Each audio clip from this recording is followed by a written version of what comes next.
And we're live.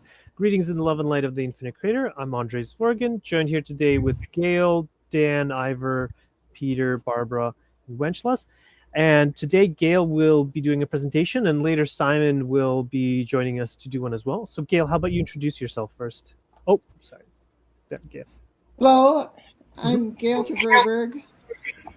I write on I have a website which is called Our Finite World. I got involved with this back about 2005, which is now over 20 years ago. And I've been involved with various aspects of it. I was at what we call the oil drum for a while. They went out of business, but I continued on my website, Our Finite World, and I have been researching this, and I've been especially interested in the limits to growth aspect. Awesome, thank you. Would you like to start your presentation? Let me try. Okay. Oh, I need to. Okay, so yeah, just click on that, and then I have to find. Okay. Where did it go? Oh, you didn't need to exit it. You could start screen sharing again. Yeah, you have to start screen sharing again. You accidentally exited the share screen. Oh dear. Okay. I've got a problem. I've got to get my screen back up there. Otherwise, I'm going to have you do it. Okay. Let's see. I'll see if I can find your recent email. Slideshow.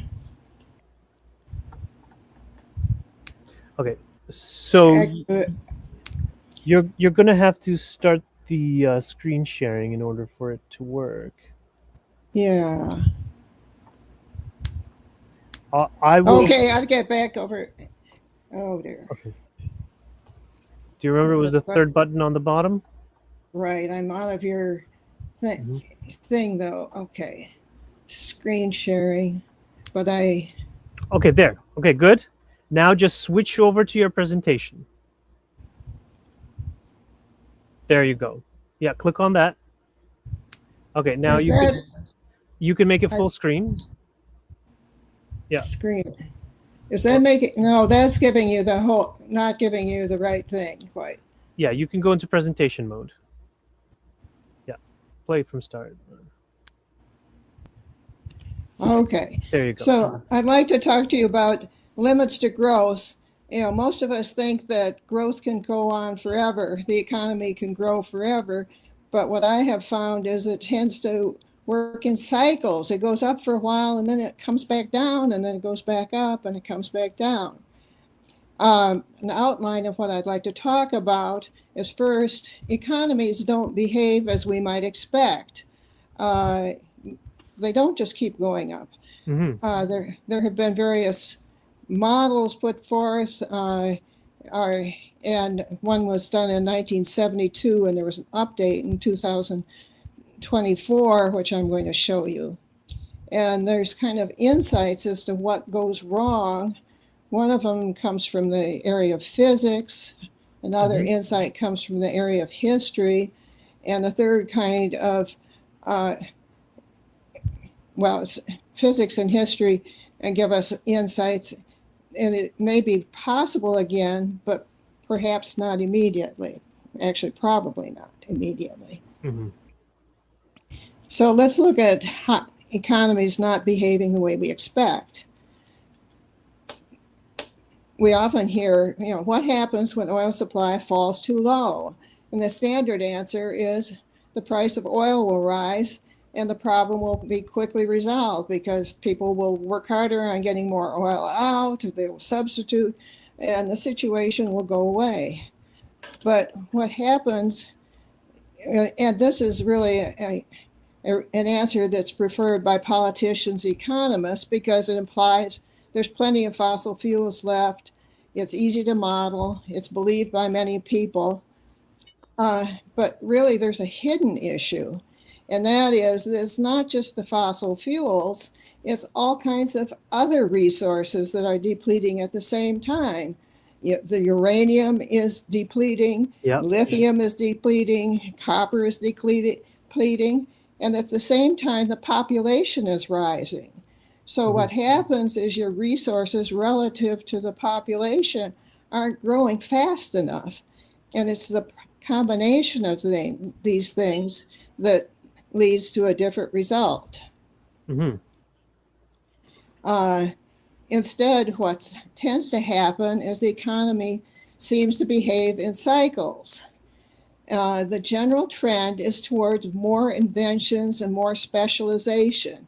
And those inventions and specialization allow the economy to produce more goods and services. But what tends to happen is that there are significant recessionary periods. There's big gaps in this, and then it goes up again. It goes to a higher level, but it goes up and down. The big problem is that wages don't rise, or they don't rise enough when the prices of these materials that we're trying to extract rise. So what happens is that things become more expensive, but people can't afford as much. So the leaders become very worried when they see this situation. They say, oh, we'll never be reelected if the price of food is going through the roof and the wages aren't going up and we have lots of poor people. So what they tend to do, what the leaders try to do, is put brakes on the economy to try to slow things down. And one way they do this, of putting the brakes on the economy, is raising the interest rates. And raising the interest rates makes car and home purchases more expensive. The monthly payments go up. And what tends to happen over and over is the economy then tends to head towards recession. So they're kind of pushing the economy back down again, saying, well, we got to live within our limits for a while until we get this figured out. Maybe we'll get some more inventions and maybe things will go better, and then we can go back up again. What really happens when oil supplies or other energy falls too low? The earliest insights came from what I call engineering models. These are the limits to growth models, and these were put together by engineers looking at the situation. And they said, we don't understand the financial system at all. We'll just leave this out. All we'll do is we'll look at how much stuff it's going to take and how many people they're going to be that have to be fed, and how much pollution will come along. And we'll look at that and we'll see how long we can keep this system going. And when they did that, they discovered there were limits. Physics helps explain why things change in the ways that are not intuitive. And then history offers more detail regarding what happens, because we've had stories over and over and over again where an economy has grown for a while and then things have collapsed. So let's talk about the limits to growth analyses of 1972 and 2024. I should mention, the fact that these models were put together, this model was put together in 1972, or a little before that. Actually, people were talking about the issue back in the 1950s. So this issue has been well known by people for a very long time. It was kind of like, well, how does this work out? So the 1972 limits to growth model was made by engineers, as I said before. It had physical resources, including arable land and minerals, are limited. So it's not just the oil that runs out, it's all this other stuff you need, and especially arable land, fresh water, and the fact that the population keeps growing. When they put that model together, they just looked at world totals, not finer breakdowns. And, trying to get history on all of these details is difficult, but they made some kind of an attempt to doing this. Their general findings were that the world population will continue to grow if resources permit, but growth will need to stop at some point because you can't get the resources out fast enough. And you have to use too much materials, too much stuff to get the resources out. There's diminishing returns they talk about. You take more effort to get the same amount out, but if you're doing all your work on just providing food, you're not going to have much left over or anything left over for all the frivolous things, the trips around the world and things that you'd like to have. Right. So this is a up-to-date graph of what the output of the 1972 limits to growth base case output. If we looked at the original, it would be in dotted lines, and it wasn't, nobody had color graphs at that point in time. But what happens is that between the year 2000 and 2050, they found that things started going badly. You can see they have the total amount of resources, and that starts in the blue up at the top. And I think they're just talking about the depletion taking out more and more of the resources that are in there. We're getting closer and closer to half of the resources being gone. Excuse me. But what tends to happen is, what I call food per capita goes down. And my understanding of that food per capita is it's really a quality adjusted food per capita. Maybe there's less meat, for example. There may still be enough calories for everybody, but people no longer can have the kind of things that they were used to. They have to have whatever is available. Oh dear. We have a lawnmower outside here, I see. Then what is the population, at least in this chart, doesn't start going down until 2050. People can be poor and still live, but the situation gets worse. And anyhow, so there have been a number of updates. I add a little bit more. The industrial output per capita is likely to fall first. Yeah, Barbara had a question. I was wondering maybe it was related to that slide. Barbara, did you want to unmute and ask your question? Can you pop back one easily, Gail? Excuse me? Yeah. Okay. So deaths go up, population goes down. Am I reading this right? That births then go back up? I think what happens is that life expectancies go down real Gail, fast. are you on mute? You can't keep up.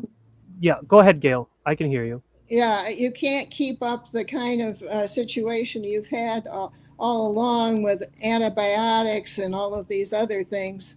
And so, maybe a mother has to go back to having 5 or 6 babies in order that 2 of them can live to maturity. Oh, yes. Yeah, the deaths outpace the births by 2050 on this chart. Right, that's what's going on there. Right. Mm-hmm. So, anyhow. So the limits to growth model showed that food per capita falls shortly after the industrial output. There's, as I say here, perhaps as much food, but the quality falls, less meat in the mix.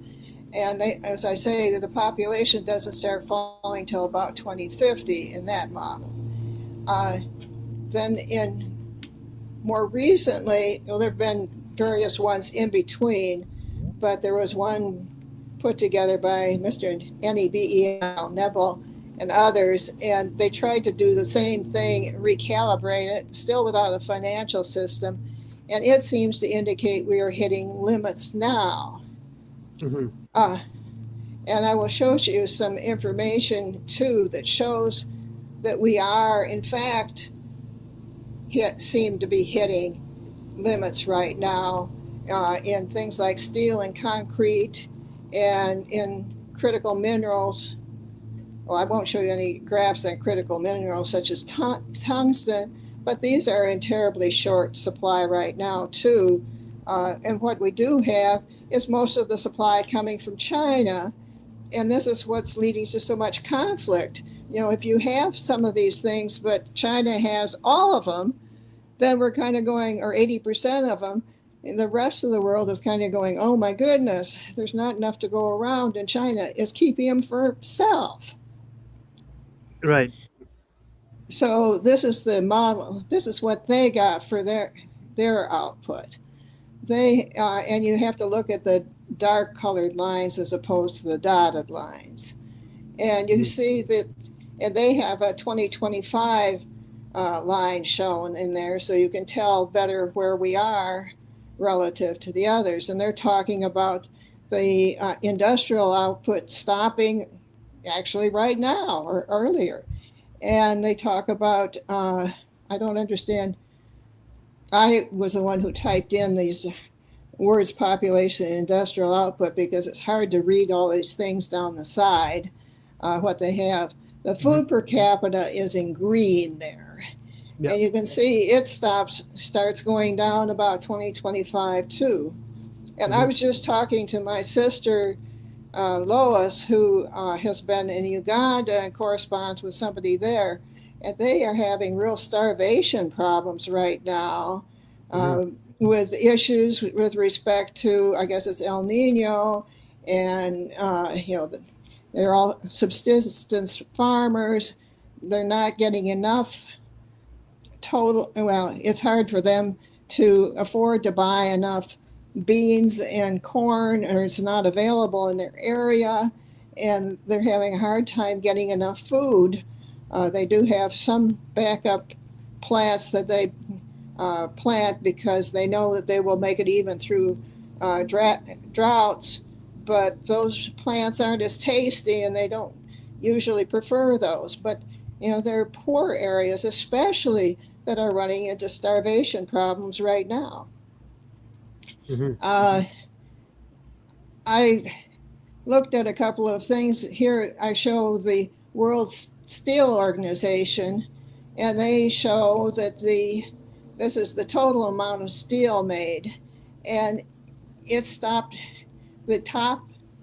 They go up through 2025, but you can see that in the recent years it started coming back down, and on a per capita basis, of course, the peak is in 2021. And I looked at the concrete also, and concrete, you get a flat period from about 2013 going forward. And if the total production is flat, then per capita, the amount of concrete is going down. Yeah. And so you can't pave as many roads, and things change rather dramatically. So physics gives us some insight regarding what goes wrong. The laws of physics require energy consumption for heat and for motion. So, if you want to cook your food, you're going to have some heat. And if somebody's going to can food or going to produce metals, you need energy consumption for everything. So what happens is that the world economy requires energy for GDP growth. And when we graph it, it turns out the energy change seems to come before the GDP growth. If you have energy supply abundant, cheap fossil fuels, your economy is going to grow faster. So what happened was back in the 1960s, the economy, world GDP was growing very rapidly. But that's not the case now. It's gone down. We're down at much lower levels. And this world GDP includes the growth in population. So it's not that the people have been getting a lot richer. Here on this next chart, I show a kind of my own mental model of how the economy works. And you have all kinds of different parts of the economy. And they keep growing and changing over time. The consumers, some of them die off and you get new consumers, and the total number of consumers tends to go up. And the governments grow and change, and they keep, coming along. And the energy products, the total amount of them keep growing. And businesses, some of them grow and some of them disappear. There are new laws, there's wages and prices. On some of these charts, I have put a little note about the fact that what keeps the thing going is the fact that the consumers are also the ones that are getting paid. And if their wages aren't high enough, then this whole thing starts to fall apart. If they can't get enough money to pay for what they're doing, you have a problem. And there's also another issue is that if things change, the economies that are built this way delete unneeded companies and products, making it almost impossible to go backwards. So a standard example of this is, we used to use horses if we didn't have oil and gas. Well, what the problem they were running into about the time they stopped using horses was that the manure problem was just becoming an overwhelming problem in the cities. And, you think about the population now and the size of our cities, what would New York City do? How much manure would you get if you came in with all of these horses? And you have all kinds of other problems you don't think about. We don't have nearly enough horses. You'd have to feed them. And what tends to happen is that the system tends to be fragile because you can't go backwards easily. You can't just say, oh, we'll all get a horse, because it just doesn't work. Mm-hmm. In physics terms, structures that can temporarily grow are called dissipative structures. And I've given 3 examples here that we can follow through. One of them is human beings. We're temporarily grow, and we kind of plateau for a while, and then we kind of go downhill and we die, something. That's sort of the way it goes. Hurricanes are another kind of dissipative structure. They temporarily grow and then they disappear. And it turns out economies are also a dissipative structure. And what we found from physics is these structures need to dissipate energy to remain alive. And the type of energy varies. Human beings require food. I think we all know that. And we can, it's a variety of food. Hurricanes require warm water. And it turns out the economies require fuel to match their built infrastructure. Dissipative structures can often withstand a small shortage in energy supply. So for human beings, we lose weight if we don't have enough food. We've set aside a certain amount of stores and we use them up. And with hurricanes, the wind speed falls if it temporarily goes over land, and then it goes back over the ocean and it can pick up again. But that's the way it works. If you don't have enough of the heat or the energy that it gets, it can't keep going. With economies, you tend to get recession if there's not enough energy. And if it's worse, even worse than what a small recession is, what you get is collapsing banks and collapsing governments, and also wars. I think of it as like musical chairs. If there's not enough, when you play a game of musical chairs, you take out a chair each round. You have people marching around a group of chairs, and you take out a chair each round. Well, if there's not enough food to go around, then somebody has to get left out. Or if there's not enough diesel to operate all of the farm equipment, then somebody has to get left out. And people are not real happy about it. So that's why you get these wars. And if you think about it, governments operate on the surpluses of the economy. So if the government, if the people are doing poorly, the governments don't have the resources to do the things they'd like to do. And the banks often get left out too, because the financial system has assumed that all of this debt will pay back well. And if you're going through a recession, we know from experience that doesn't always work out. Yeah, and I just watched the collapse of the Bronze Age societies yesterday, and it had exactly what you're talking about.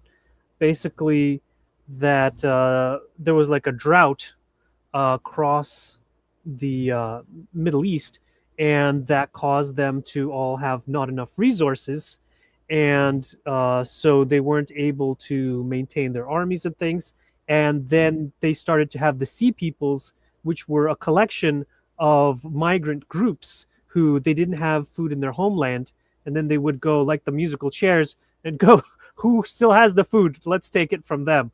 And that's where the wars all came from. Right. Yeah. It's a problem that occurred over and over again, and it has to do with the population rising. And one thing that has been pointed out too is that when things are going well, when the population was low, people would know about this problem, so they would set aside reserves. They store up extra food for the bad periods. Well, as population grew higher and higher, it became more and more difficult to set aside enough reserves, so they stopped doing it. So then when the weather took a turn for the worse, then needless to say, they didn't have the reserves there, and that was at least half of the problem besides the weather problem. Yeah. Yeah, like Egypt had some reserves, and yeah, I can. okay, Yeah, go ahead. like It's fine. Yeah, Egypt had reserves, right? So what you can do is sometimes you can have complexity that you can help have your problem. I guess help your problem. And so complexity could be having a government that sets aside reserves for you. Another would be, and in fact, cities in general are an example of complexity. Electricity is an example of complexity. We don't think about all these things, but anything that hunter-gatherers didn't have is complexity. This international trade has been a big thing. More efficient vehicles, higher education, artificial intelligence is the latest thing that's an example of complexity. But the problem with complexity is that you're doing a whole lot of specialization. And so you get some people who come out really, really well, and you get some people who are competing with the wages in India, and their wages go terribly low. And they have a horrible problem. And there's a wealth disparity because you've got the people who own all of these big firms who've done well, and you have everybody else who's kind of left out. And you get more and more debt, and the interest payments on this debt becomes a problem. And what tends to happen over and over, and we're seeing it again this time, is that the young people are especially affected by the wage and the wealth disparity. They look at themselves and they say, we're not doing as well as our parents. We're having a terrible time. We go to college, we've got all this debt to repay. We can't find a job that pays well enough. And so they want to revolt, or they want to go to war, because it turns out the war provides jobs. I think, yes.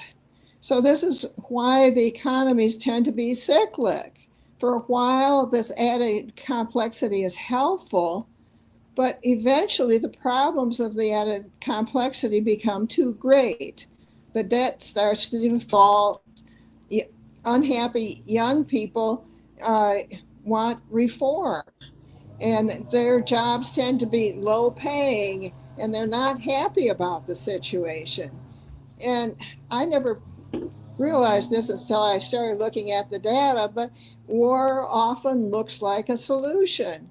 The jobs offered by war look like a plus to young people. Oh, I'll be able to make a name for myself serving in the military, and I'll get an income. And so the war also makes it look like the government is trying to help this bad situation. If you can go to war with another country and take some of their resources, maybe that will help your own situation. One thing I didn't realize until I looked at the data is that the GDP tends to rise during a war because the war is treated as an added service. And if you think about in World War II, this is when all the women started going to work to help the men that were drafted into the military, or huge numbers drafted in the military. So you had all of the additional output from the women added to that of the men, and that's why the GDP went up. And what happens is it allows the governments an excuse to borrow more money, and with all this money that they've borrowed, they can pay more people. So this makes war look so much better. People are saying, well, yeah, this is helping us. We have 2 incomes from the family now instead of just one. Mm-hmm. Let's talk a little bit about history now. It gives us a little more detail about what happens. We don't often think about the fact that central governments can collapse. And the Soviet Union's central government collapsed in 1991. And so back a few years ago, I was kind of following this over the years, and I said, well, let's see what happened to the energy consumption of the various countries that I had added together to make up the Soviet Union. And so what we found was that the oil consumption had flattened out quite a ways, way before the economy actually collapsed. And the oil is down at the bottom here. And then the coal, that flattened out too quite a bit before the economy collapsed. And they started substituting natural gas, hey, we can use that instead. Then nuclear added a tiny amount and hydro added a tiny amount. And I don't know why other renewables they've never used over there. So that never came about. So then what happened is that it went down, but it didn't go straight down. The amount of fuel that these use, some of the businesses, industry went away. But when you actually look at it, the population didn't go to zero. There was some people who moved out from the area within the Soviet Union to other countries. I think there was an increase in alcoholism and in suicides, but you didn't see, this huge population drop at that time.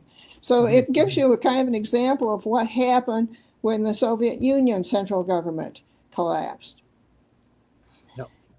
And it was very hard to get food because but that was related to the collapse of the government, so the stores weren't working and things like that.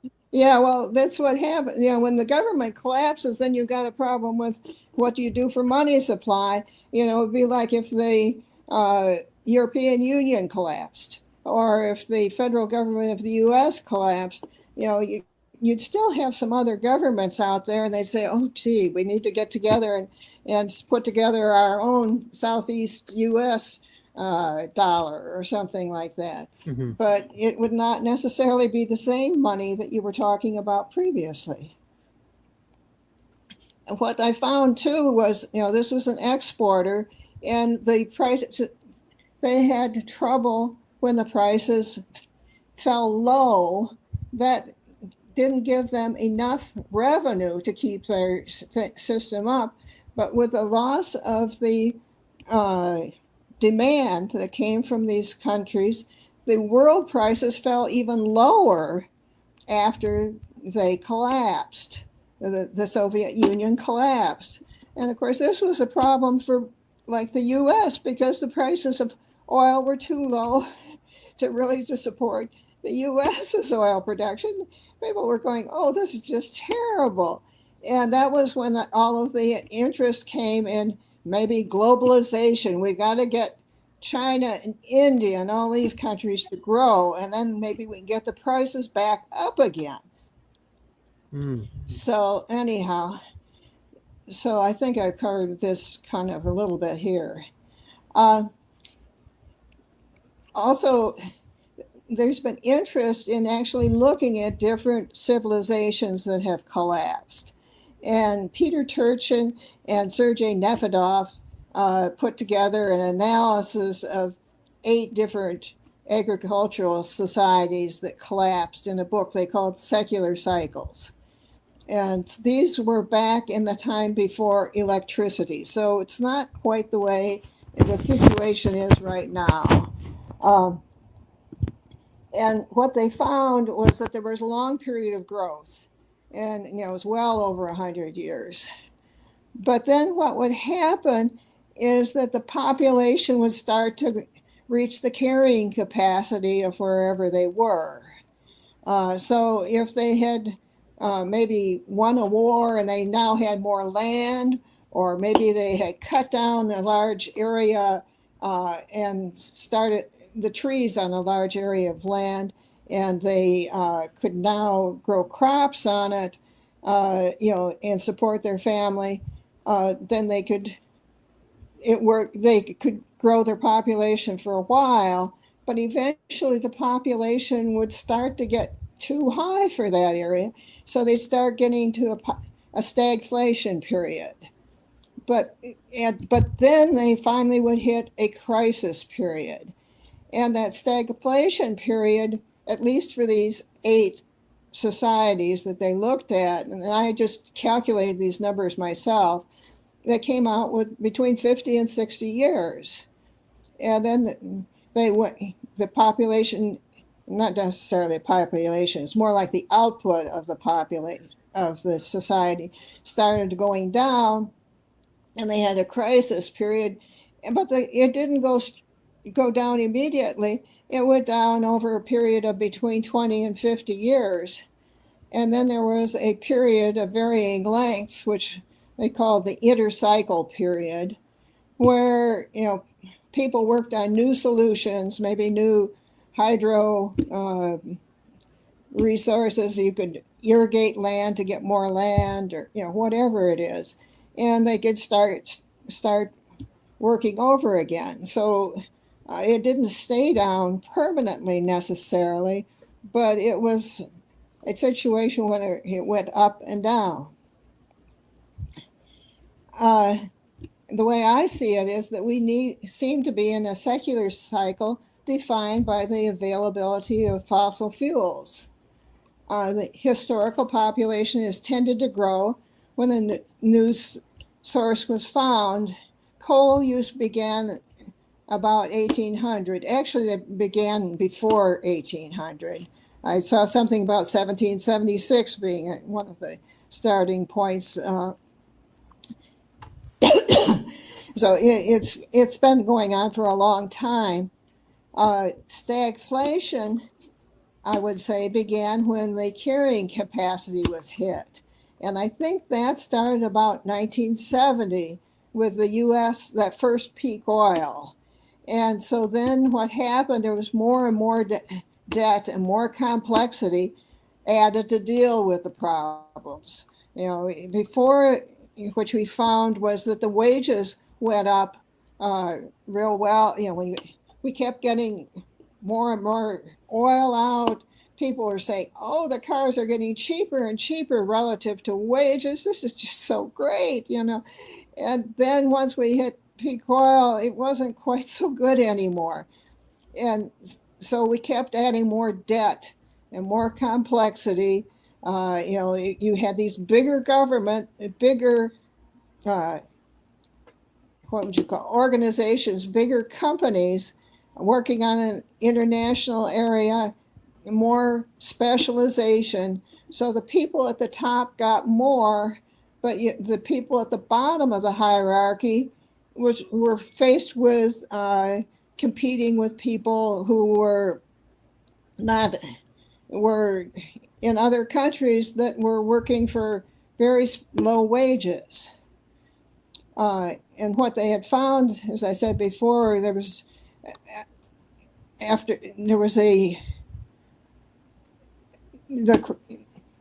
stagflation only lasted for 50 to 60 years. But if we were to take that relative to 1970, this timing would imply about 2020 to 2030, we'd start running into problems. And the crisis stage is marked by more wars, more debt defaults, and more failing governments. And the intercycle period lasts for a variable length of time. It can be hundreds of years. And sometimes I think you have kind of like with the Soviet Union, it was a partial collapse. It was a collapse of the Soviet Union, but the rest of the world was going on. So, it was different than the situation. It wasn't exactly the same. Mm-hmm. One point I'd like to make is that the economy does not seem to reward inefficiency.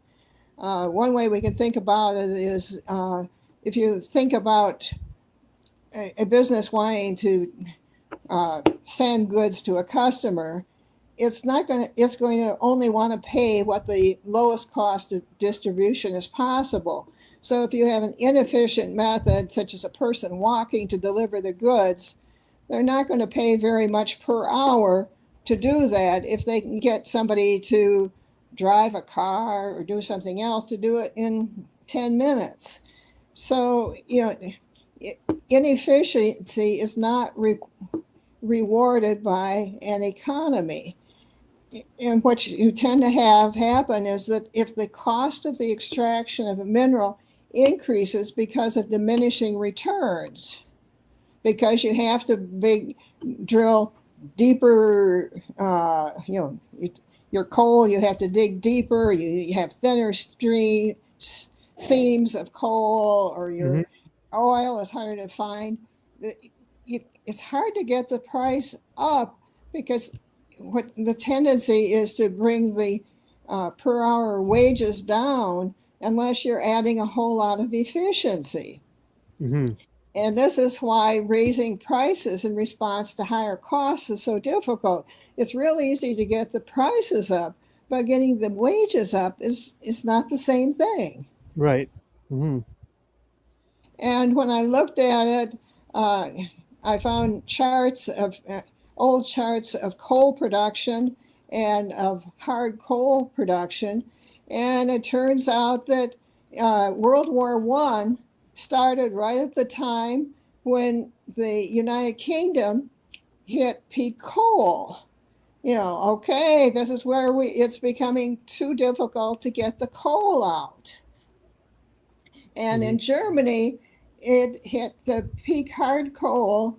It was having problems for a long time here, and they were associated with World War II as well. And so what was happening is this high price of coal was making it harder and harder to as efficiently grow and process food. So there were difficulties feeding the populations at that time.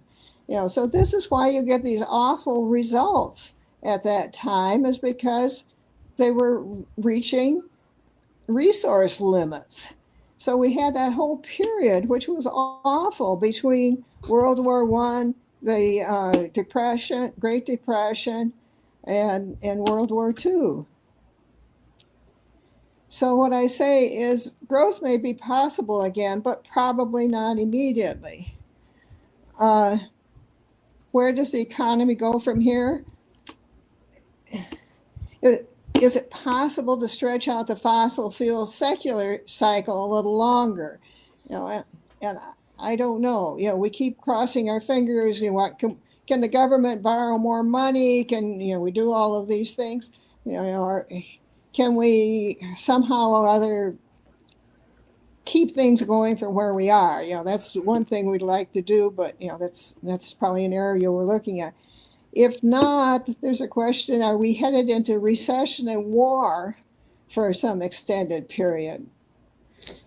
But what we do find is that historically economies don't go straight down. There's something called the maximum power principle that people who are looking at the situation talk about. That we know that ecosystems are also dissipative structures. And if you have a fire in an area, or if some kind of an insect comes and takes out a whole lot of trees, it isn't that that's gone forever. It's that, it doesn't take very long. It takes a period of years, but there's new things that start filling in rather quickly that take advantage of the lack of competition from the parts that went out. So what tends to happen is the economies don't go straight down. There's other things that come in to substitute. So if banks collapse, usually other means of trade will be used. Like in the Soviet Union, you'd read these stories about people who would continue to go to work even though they didn't get paid because, well, there was still the lunch program and there was this and that. Somehow other things went on. Mm-hmm. And there's always some people who succeed even if the general situation is down. I say near-term simplification, it seems likely. We were talking before, if there's not enough food, a person tends to lose weight. Well, the equivalent thing for an economy is if you have to get rid of some of the things that are not as essential. And if we think back over the last 10 years, there's some of this that's already been going on. You don't see as many people in three-piece suits anymore. Celebrations, young people getting married, there's quite a few of them getting married in backyard celebrations with a few flowers that their friends had bought. They don't necessarily have to follow the same rules that everybody has had before. They can continue the same general idea, but they cut back on some of the excesses. And what we have is that fewer goods and services can be made with a smaller quantity of fossil fuels. So somehow you have to work the economy around it. Each person will tend to get poorer. Actually, when I stopped to think about it, the shutdowns of 2020 and 2021 worked very much like a rationing system. It was, okay, everybody stay at home and we'll just have the essentials go. Well, that is sort of a rationing system. Mm-hmm. And that is a way, you allow the people to continue to use what they have, but you have people work from home for their jobs, for example, to conserve on oil supply. There will be need to let go of some of today's complexities. We'll see cutbacks in government services such as road paving and providing school buses. And there will be smaller, more easily repaired farm machinery instead of requiring, some big company from somewhere to come and fix things. You can actually do it yourself. I think another way of getting rid of some complexity is more people sharing a household, multi-generation families, for example. If a large drop in per capita energy consumption is needed, it may almost be necessary to start over. And as I was saying before, governments are formed with the surpluses of the economy. So you end up with needing a smaller government. And of course, the exaggeration of this is a single leader with a small staff, but that's the direction you tend to have. So you have to start thinking about what can be done with what is available locally. Are current buildings of any value except as scrap? How can enough food be produced and delivered to people? The biggest business may temporarily be salvage. I think that's one of the things that they discovered in the when the Soviet Union collapsed. Oh yeah. They were taking stuff out and using it over in a new way. Exactly how the financial system will work is uncertain. This is what I was saying before. If you don't have stuff to buy, it doesn't matter what your pixel wealth is. It's sort of like, okay, that's nice. You have this pixel wealth. But if the system stops working the way you'd expect it, somebody's going to have to get cut out. So we just don't know. And some major government structures and some banks may be gone, and we don't know. One thing I thought was interesting was that in some situations in the past, they said some big trading companies or whatever continued even though the governments had failed. I thought, well, that's interesting. I've never thought about that. But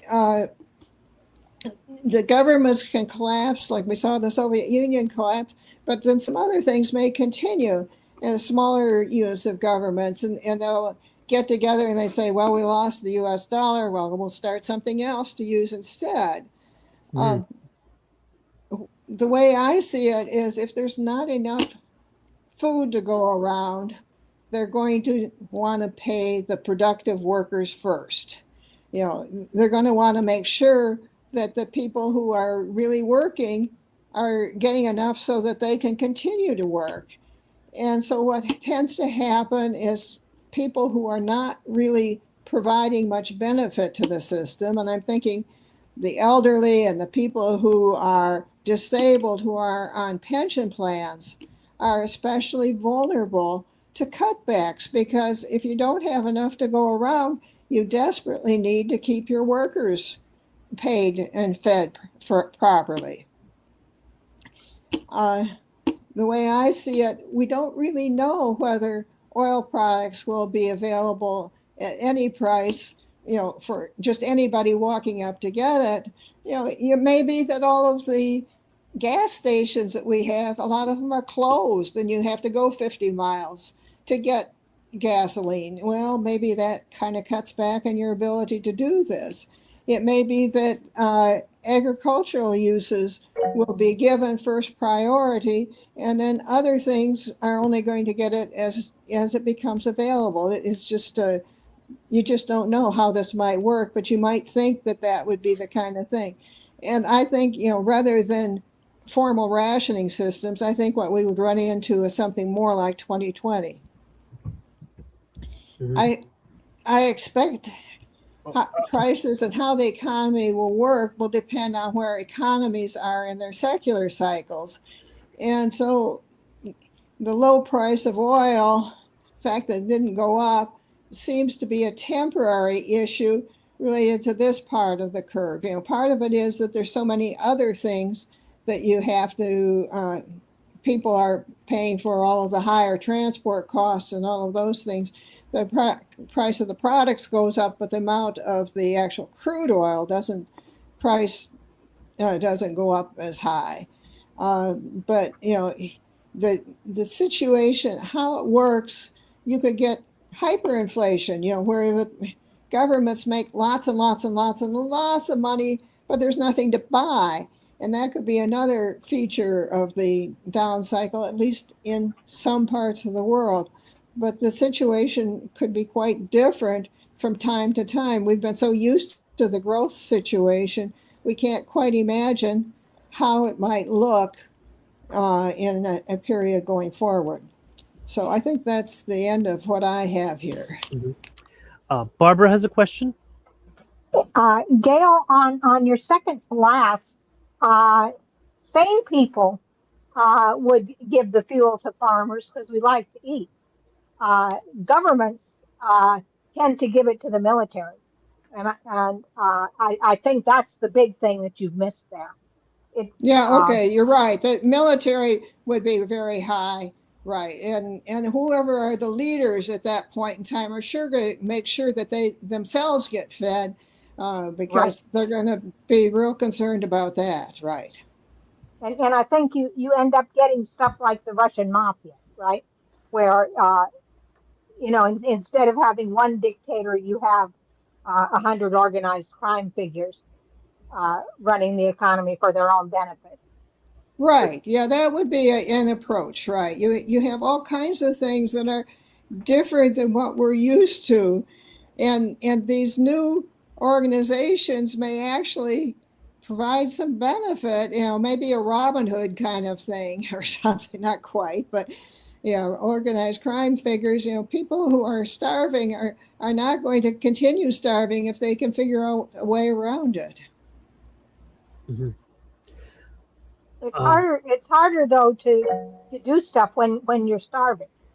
Some of the studies clearly show people don't think as well. The obvious solutions that you and I today would say, well, why in the heck didn't they just walk out to the nearest farm and start digging, right? Uh, you know, and things like that. People, once you start starving, you starve the brains and you starve the capacity to resist, both physically and mentally. So, once people get hungry, solutions don't come very fast.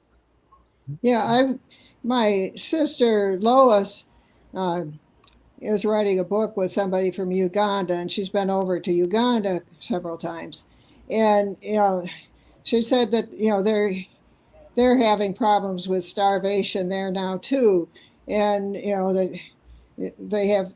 Well, the woman she works with, she's co-writing the book with, says, well, we have high walls, and people scale the walls to get the food, and we don't feel we can shoot these people or anything like that, but we tell them, just you can take what you can take in your arms and take it back, but we somehow or other we have to live with these people who are not getting enough food for themselves. And what do you do with this situation? They've developed, their version of religion says that if you steal from other people, you will get sick. You'll tend to get sick, and so they try to keep the theft down. But if people are starving, they will get them however they can. Oh, especially if your kids are starving. You and I might decide that we'd be perfectly happy to starve to death, but we're not going to let our 5-year-old starve to death. Let's be honest, right? And that's where it goes. Even when it's not starvation, in 2020, when the schools shut down, the factories around here that put milk in the little half-pint containers for schools shut down, and there was no place to put the milk in larger containers for the stores. And I'm thinking, how hard would it have been just to cart those to the nearest Kroger or the nearest whatever store? Mothers would have been perfectly happy to buy 100 half pints to give their kids milk, right? And yet, just obvious solutions like that don't seem to be even in people's in people's minds. Some things are so trivial, and yet we can't seem to come up with them.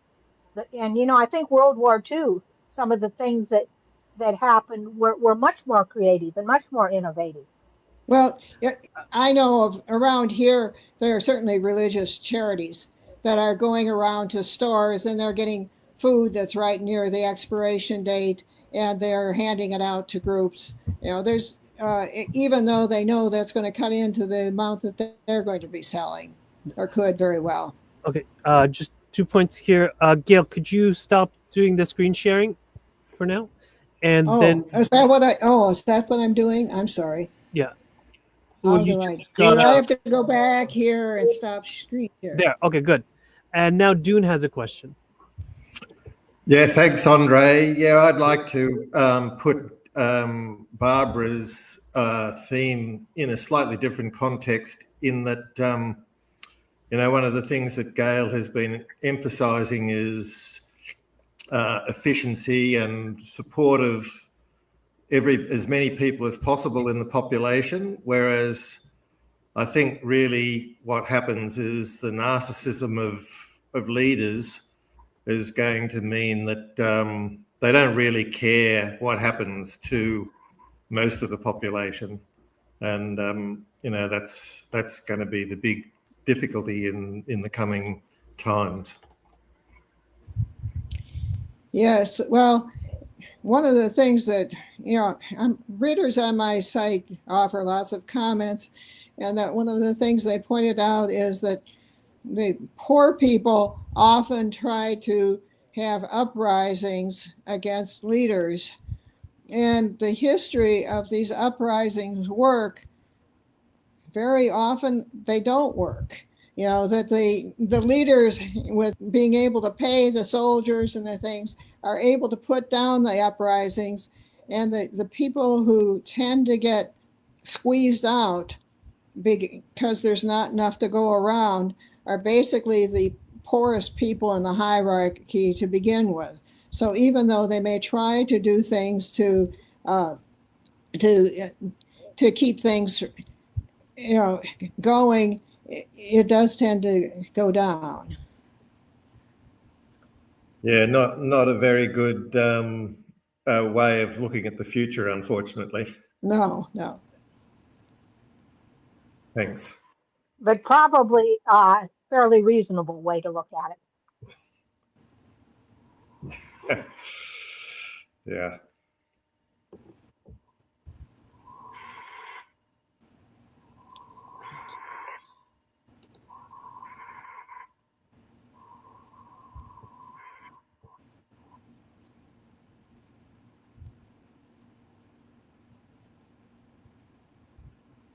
You're muted, Andrew.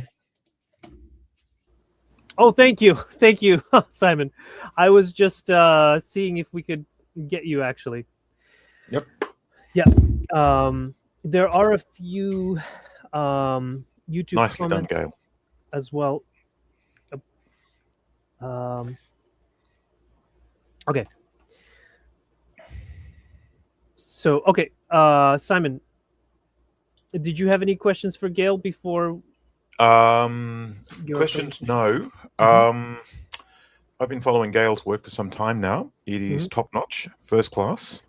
She's one of our thought leaders. So good stuff, Gail, once again. I probably do have some questions for you, but none sort of come to mind at the moment.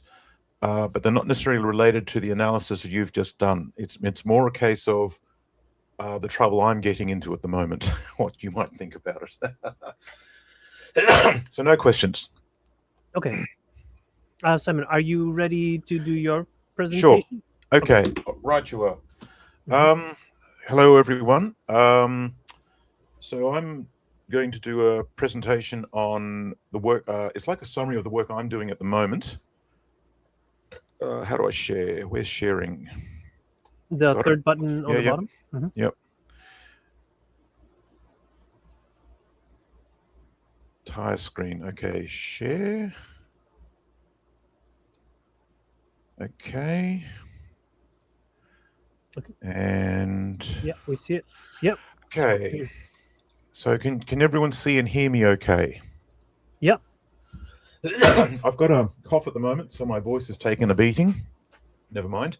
Right, so this is actually like a bookend to what Gail just presented.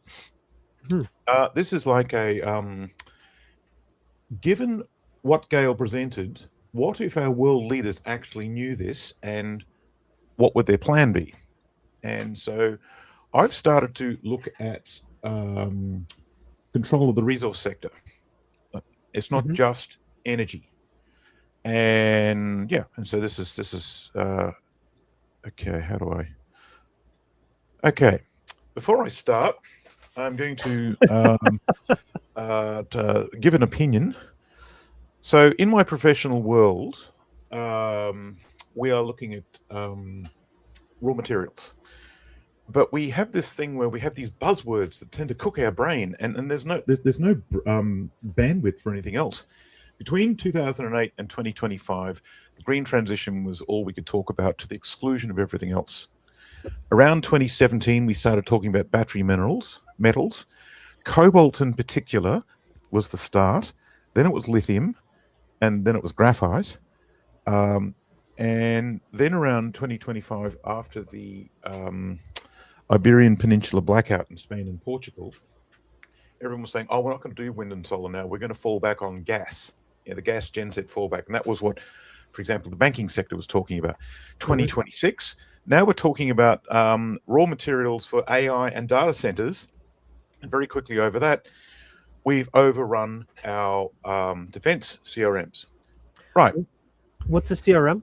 Oh, sorry. My apologies. I do talk in acronyms because that's the world I'm into it. Critical raw materials. Critical raw materials. There's a CRM list that that multiple countries around the world are chasing. Right. Anyway, my point here is we get our best and brightest to chase one thing to the exclusion of everything else, and then every couple of years we reset the clock, the whiteboard is wiped off, and we forget what we've done. We're not talking about battery metals very much anymore. So this is the thing that we often sort of talk about in the prepper community. Are we no different to a yeast culture? We're just all about growth. I would add this. Are we just cats chasing a laser pointer red dot?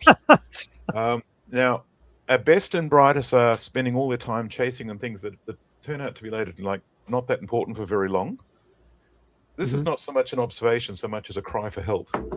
We could be doing so much better. Anyway, after so what I'm presenting now is my attempt to turn this around, my attempt to do something different, do something proactive. Right. Great. We talk about control of the energy sector, oil, and that's used to control the financial system, the petrodollar. Right, the empire petrodollar, and that for the last couple of decades has controlled planet Earth. Great. So control of the energy system is starting to break apart. It's the Strait of Hormuz. Bravo, Johnny. Bravo. The Strait of Hormuz has shown us to that's now starting to break apart. So now the control vector is gas. Gas was the lever of control in Ukraine. For example, and also Strait of Hormuz. But I'm going to make the case it's actually the real deal is the control of raw materials, and that is going to control the financial system. And what they're really talking about there is the control of manufacture, the control of stuff.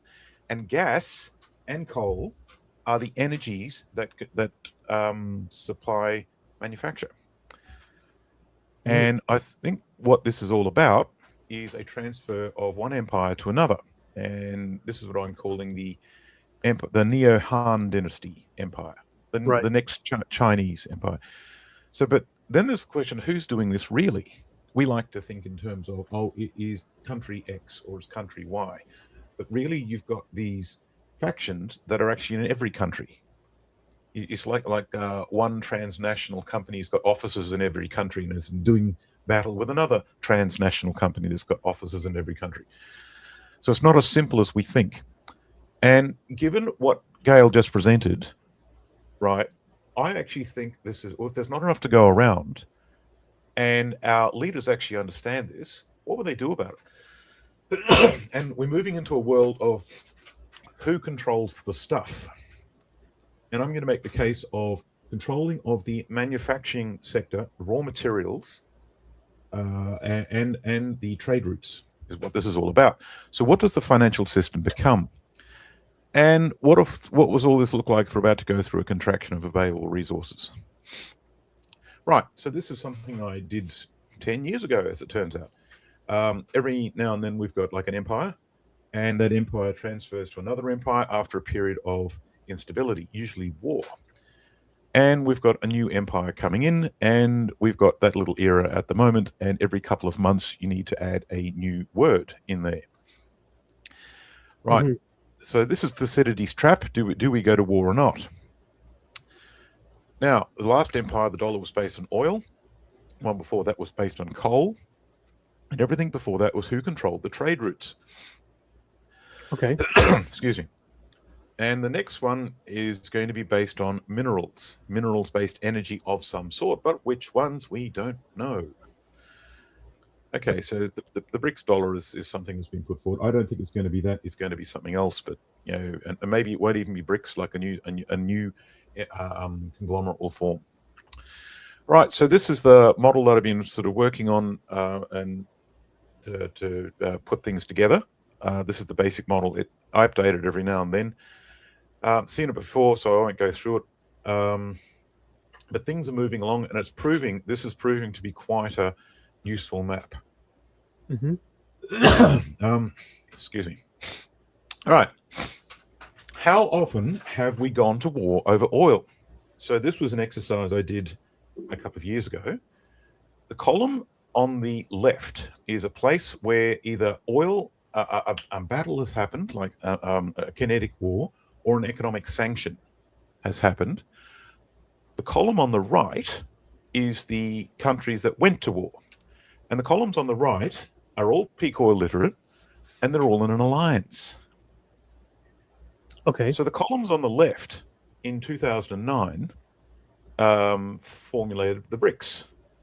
I believe the BRICS economies were to get up to get those economies to get control of their own sovereignty and get out from under the petrodollar system. Both sides had oil reserves, gas reserves, production capacity. Right? It's not a case of one had the oil and the other didn't. No, they both did. Who controls the oil industry as we approach peak oil? That's what I think this was all about. And what ended up happening, let me get rid of that. What ended up happening was, what was this all about? And we are now seeing control over a series of systems, but it's all about leverage, footprint and leverage. So the BRICS was formally established in 2009. It didn't just happen overnight. It was talked about in the early 2000s, 2006, the four emergent economies started to talk about getting together. 2009 they formed, and they've been growing ever since. Now the purpose of the BRICS is to develop an alternative system to the petrodollar SWIFT system, which they are starting to do. It hasn't worked out very well. If the BRICS nations' currency does take hold, then the debt saturation in the fiat currencies will be a real problem, and it's all going to blow out. Right. So is that why they're holding off on it? I think no, not holding off. I think there is a behind-the-scenes war to prevent it from happening. I see. Yeah. But that's what I'm saying is gas was used as a leverage point in the Ukraine war, and the Strait of Hormuz, bravo Johnny, was a Johnny Bravo is one of the podcasters I watch, and he's got this crazy haircut, and he calls it the Strait of Hormuz. That's funny. Right. Anyway, Anyway, so we are seeing raw materials being used as a leverage. I can't see the comments, by the way. So in question. Dan has a question. Yeah. Of course he does. Hit me, Dan. It's not so much a comment as more of a satirical. But I guess we just haven't put the United States. We just haven't put enough sanctions on enough countries to finally drive them into the BRICS system. But we're doing a pretty good job right now. Yeah, no, I think there is a strategy afoot, the West strategy. I think I understand it. Ethics be damned, right? But we are seeing a macro scale shift, tectonic shift. Yeah, I mean, when you look at the bond market, and it's not the stock market, the bond market, the credit markets, the real world economy, massive sell-off in treasuries, U.S. treasuries, and it has directly to do with the war in Iran. And right. So the United States is falling. So the West at large was asleep for a very long time, and they woke up with a start. The Trump administration found itself in the situation where it woke up very late in the game, a few moves from checkmate, right? And it didn't really have the sophistication to do things in a sensible form, if you will, but it found itself in the position of it's when a mosquito lands on your testicles that you find out that violence is not the only answer. And that's I think where the US finds itself right now. The predecessor to the Trump administration, I believe, was heavily compromised by the BRICS group, combination of the Russians and the Chinese and all that. That's just an opinion, but it makes sense for what I see. Anyway, back to the data. So I've put this together. There's the BRICS Alliance and the West Alliance. So in the data I'm about to show you, this is the BRICS Alliance. So you've got the founding members, the full members, and the partner countries. These are the countries that have come together. What do they control? So we're talking about 30.6% of the world GDP and around 56% of the world population. Then you've got the West Alliance. So United States, United Kingdom, Canada, Australia, New Zealand, and Europe. I put Kuwait and Iraq in there. After the United States, or the West in general, helped them with the democratic distribution of resources, they now vote all the time with regard to what the West actually wants. So they're actually the spoils of war. And I include them in the West Alliance. The potential members that are sitting on the fence that may or may not join BRICS is Saudi Arabia, Morocco, and Myanmar. Just a coincidence, nothing to worry about. Saudi Arabia's got oil. Morocco happens to have 50% of the world's phosphate rock reserves, and it happens to be right where a bottleneck is for the maritime shipping, which I'll talk about later. Myanmar happens to make the majority of the world's heavy rare earth elements. It's resources.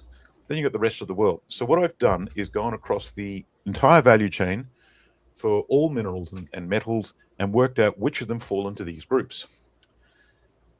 So here's the Petrodollar Alliance. And so, okay, so United States, United Kingdom, Canada, Australia, Europe, etc., etc.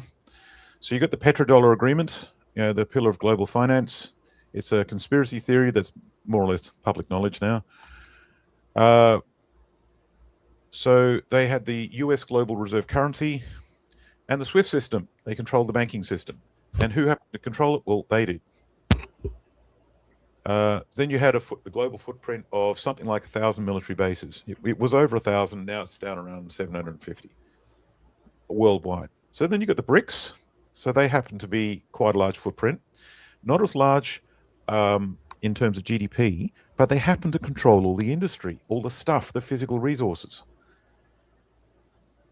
And come on, you can do it. Okay, so here's the footprint. Oil reserves, CNC oil production, gas reserves, gas production, and GDP prediction. What you're looking at here, does the US, UK, EU, etc. go to war with Russia and China and Iran for shits and giggles? Because they can, for entertainment, or what? We're actually looking at two basic blocks, the Western Petrodollar Alliance versus the BRICS Commodities Alliance. So we're looking at the Thucydides trap of this era. I'm of the opinion that the war has been going for a while, and one side has all but comprehensively outmaneuvered another side. Right, so we're going to look at this data in terms of mineral reserves, mining production, and smelting and refining. Now, traditionally, in the critical raw materials world, we look at just what was mined by country, and that was it.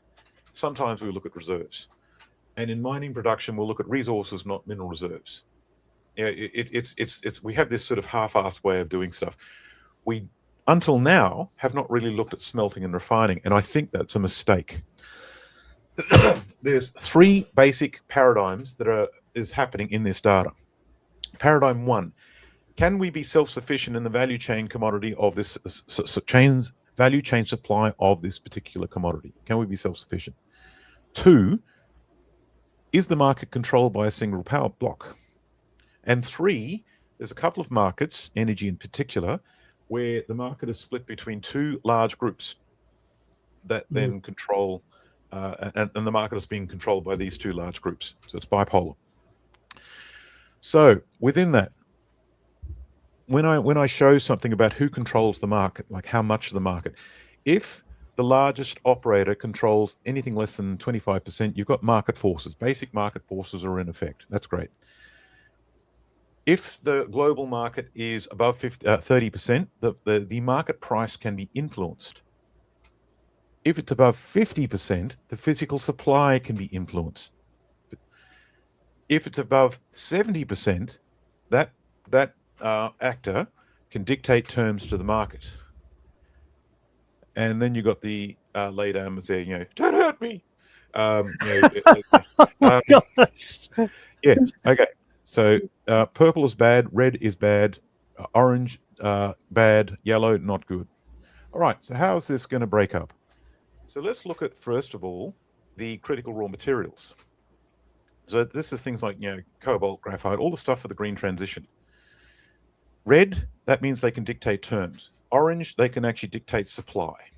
Yellow, you can influence price. So you've got these markets, for example, vanadium, where in terms of mineral reserves, the BRICS alliance controls 53%, but the West has got 46%. Right, and so the market is stretched between two poles. Then you've got, so mineral reserves are one thing, mining production's another. Europe, for example, sees mining as something dirty and unclean, and we should phase it out. Now, all the stuff that we actually think we need, like rare earth elements and everything, the BRICS nations control quite a lot. So this is mining, but when you get to refining, things turn downright ugly. Yeah. Right, and so this is the problem. So it's not just China; it's all those countries summed together. It's an alliance. All right, so that's critical raw materials. Here's base metals. This is the other thing. We've been asked to focus on lithium or cobalt or rare earth elements. Hold the phone. What about base metals? Iron, for example, controls everything. Iron, cement, aluminium, copper, all that. So you got your reserves are one thing. Mining production's another, but it's really the refined metal. Right, so the base metals, the underpinning thing for the entire manufacturing sector right across the planet is heavily influenced by the BRICS groups, to the point where they can influence supply of most things, at least the price, and in some cases they can just dictate terms. What's going to happen when we get to a shooting war and they decide, well, we're not going to do business with you anymore because, as Gail just pointed out, there may not be enough to go around much longer.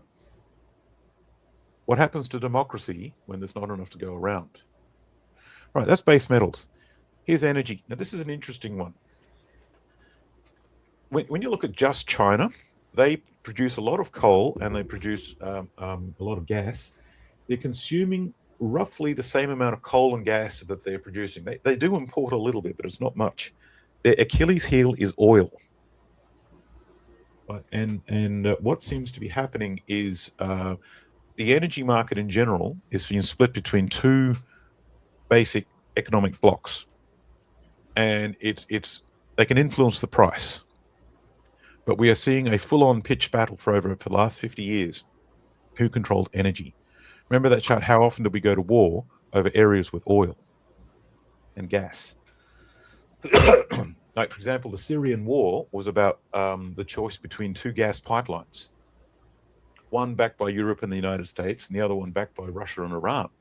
Thus, that's why the people there were fighting. Fertilizer. Now, this is something that has not come out yet, but I think it's coming. Food.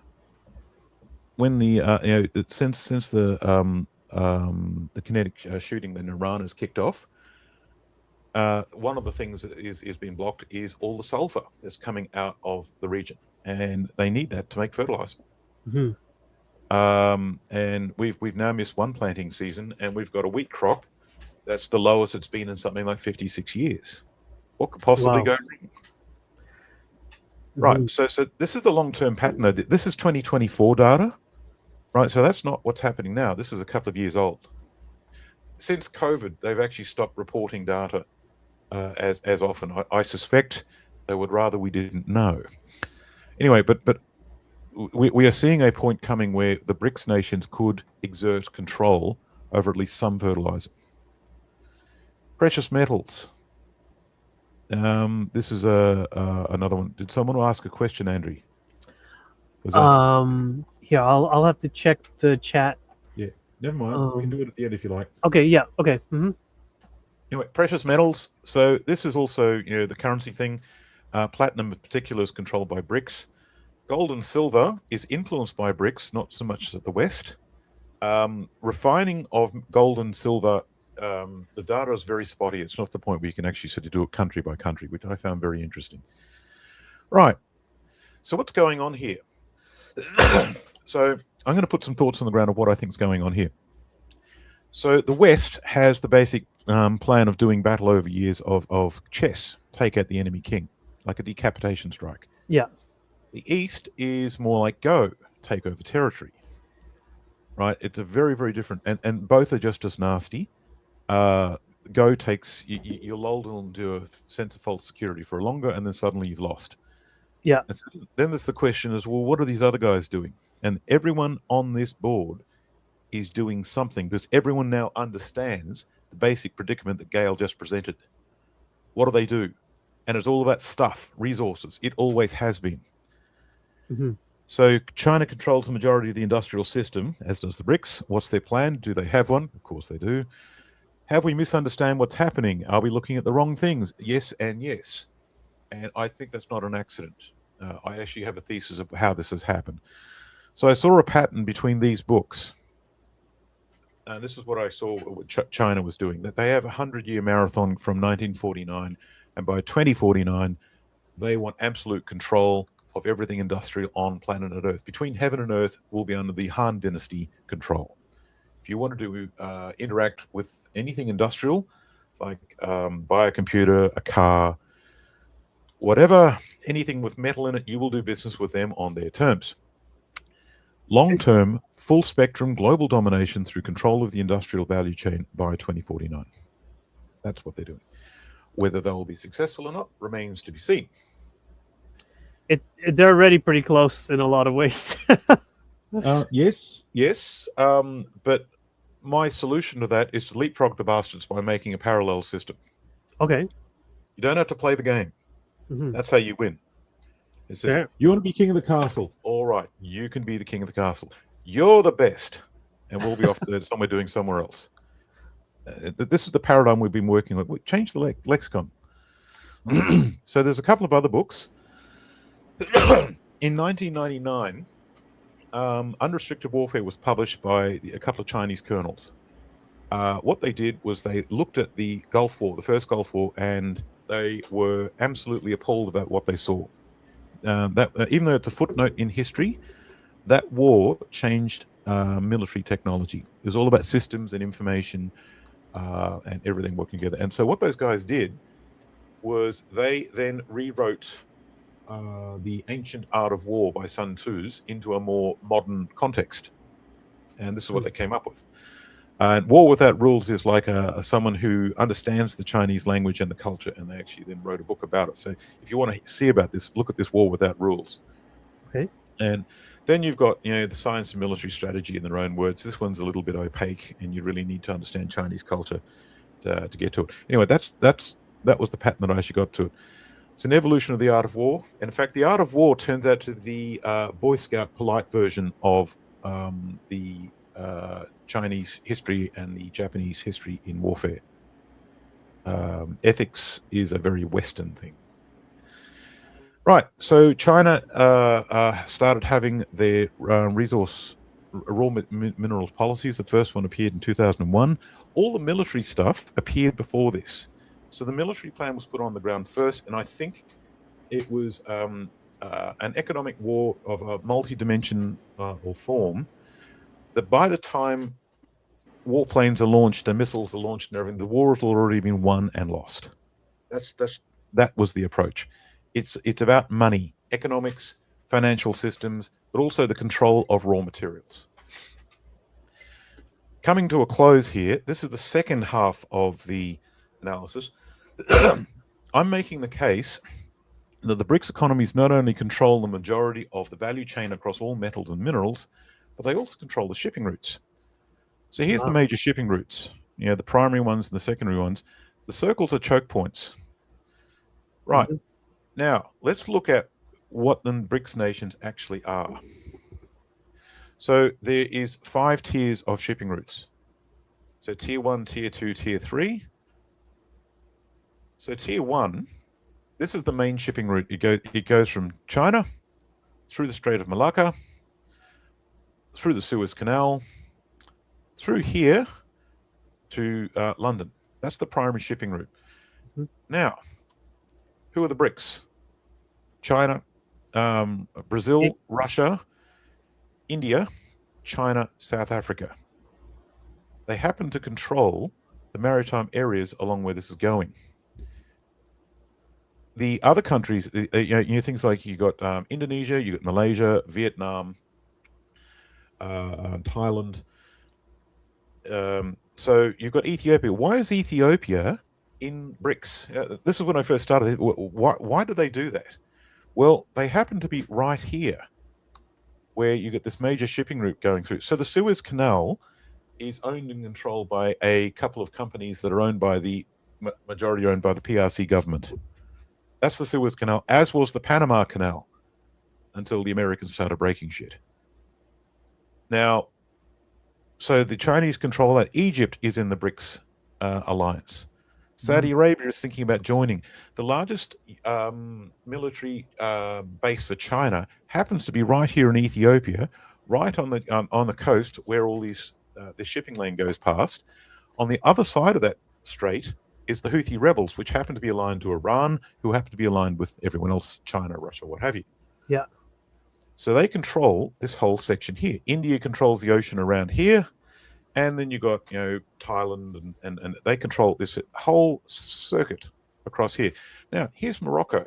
Morocco has 50% of the world's phosphate reserves. It used to be 75. They also they're considering joining BRICS.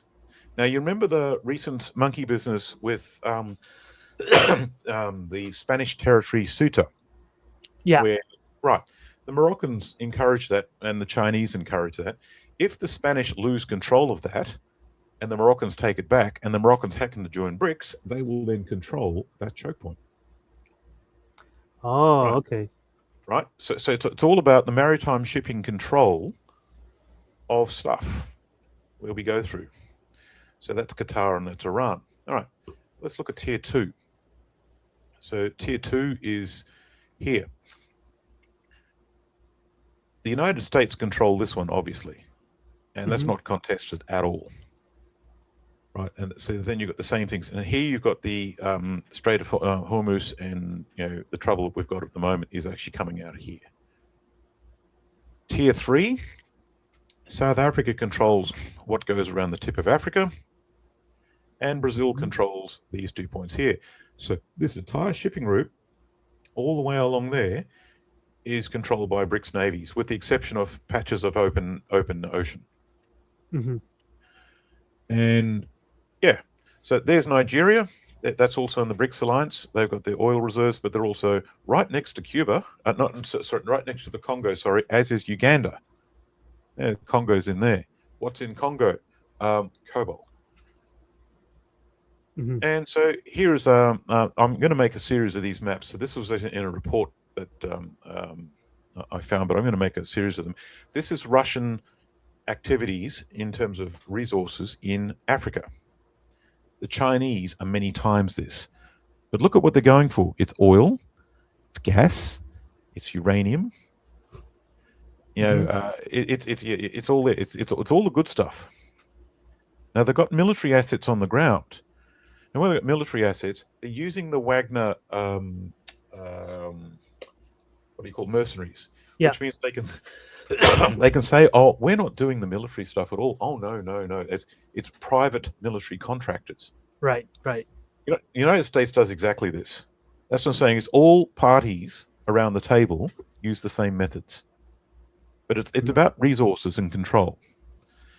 And to close, the submarine data cables shows a similar pattern. Right. So the maritime shipping control of these areas happens to be controlled most of the time, but not always, by BRICS. The United States and Canada will control this one and this one.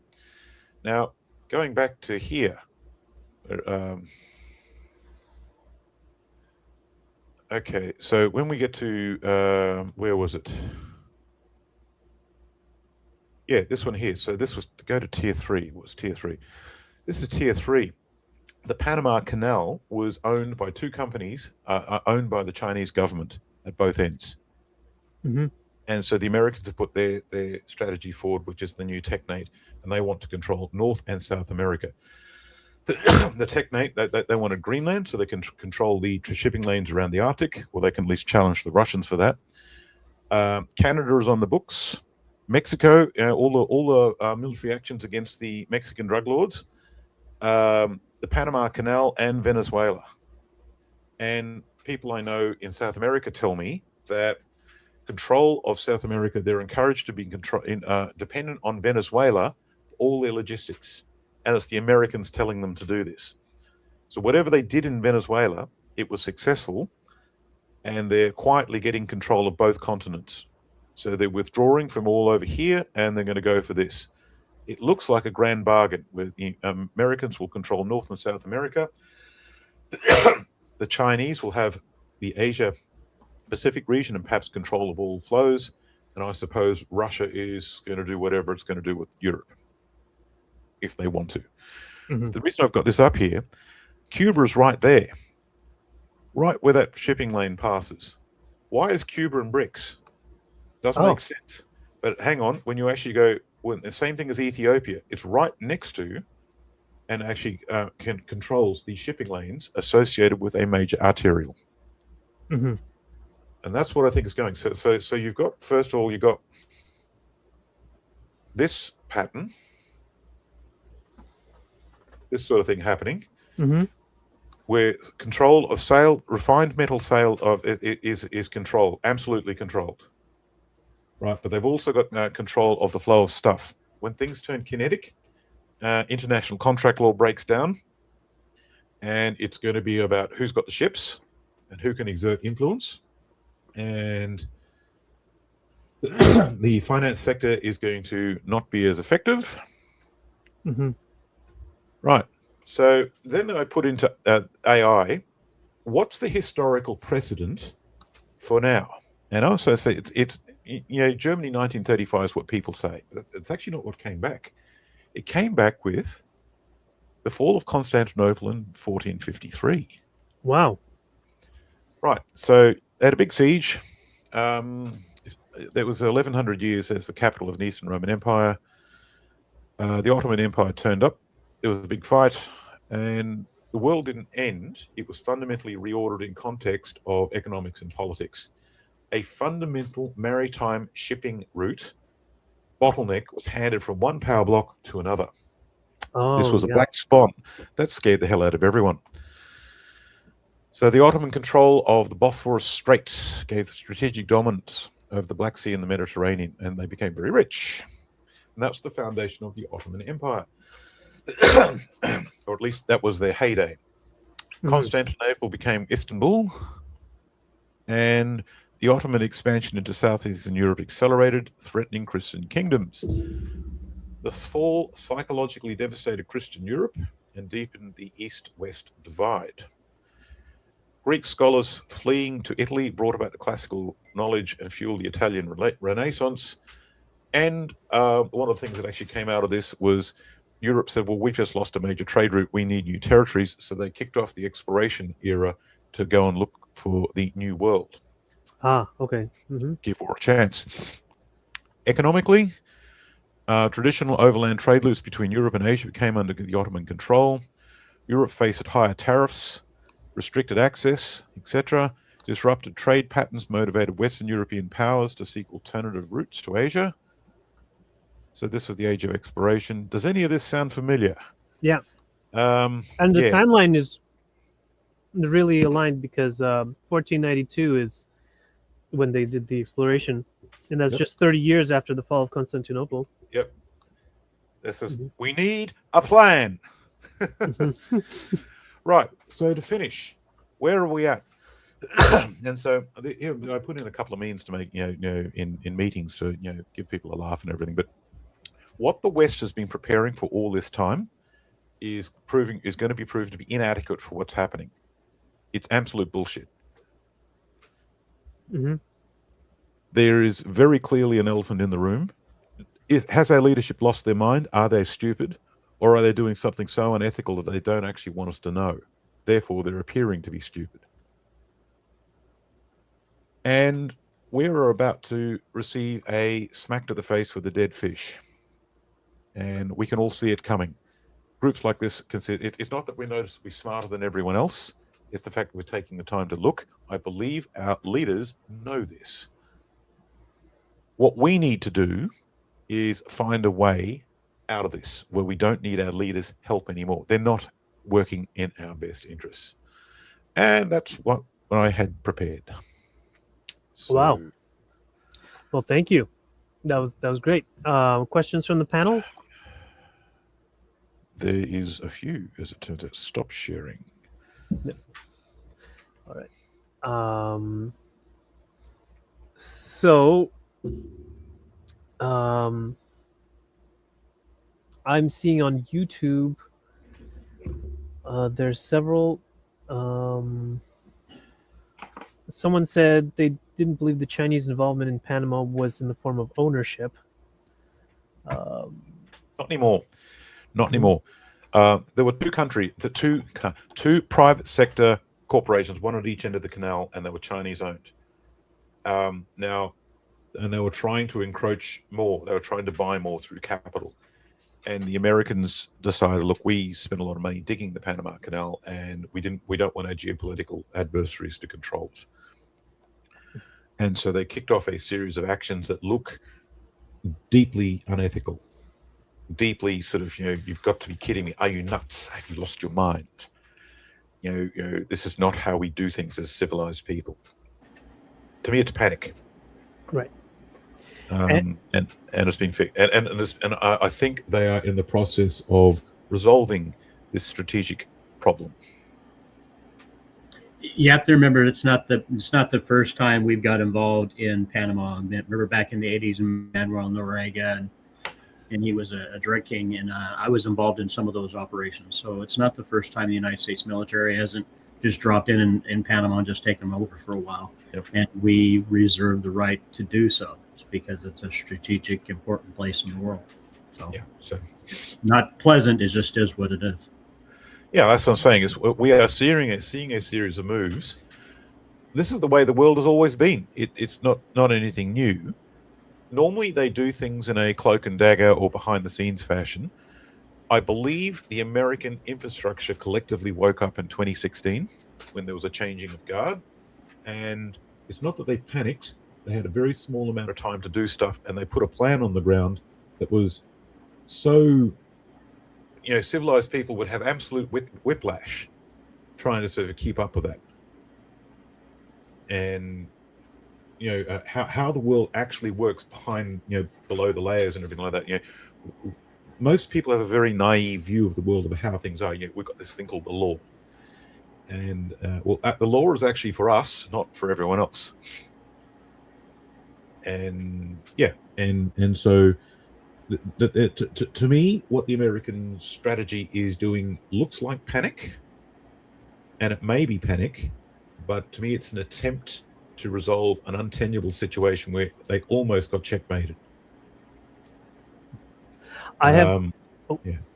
Sorry, go on. Yeah. Cool question from the YouTube. Jochen Van Wing says, Simon, your thoughts on the observation that Saudis, Iranians, Italians, Indians, etc., are quickly reinvesting into proprietary shipping, moving from leasing and subcontracting towards investing into proper and owning ships again. Money, yes. Look, follow the money. I know Joachim, he's a good man. Oh, okay. Yeah. All right, Dan, did you have any questions? No. I know Simon's work quite well, and I've been following it. I'm not an innocent bystander in any of this. Fair enough. I've written some papers go back in 2019 talking about the Belt and Road Initiative, more specifically the freeway that China built that goes from China past K2 down through Pakistan all the way down to Gadar City. And when I first was involved in it, to be truthful, I got drug into a video with a couple of people in my company with the situation room there at the Pentagon. And I had to defend myself. And what I came up with was a video of this Pakistani kid who had a little scooter and he was doing a bunch of stuff. And they said, well, Dan, do you understand Pak? I said, no, I don't. I just care about what he can just do.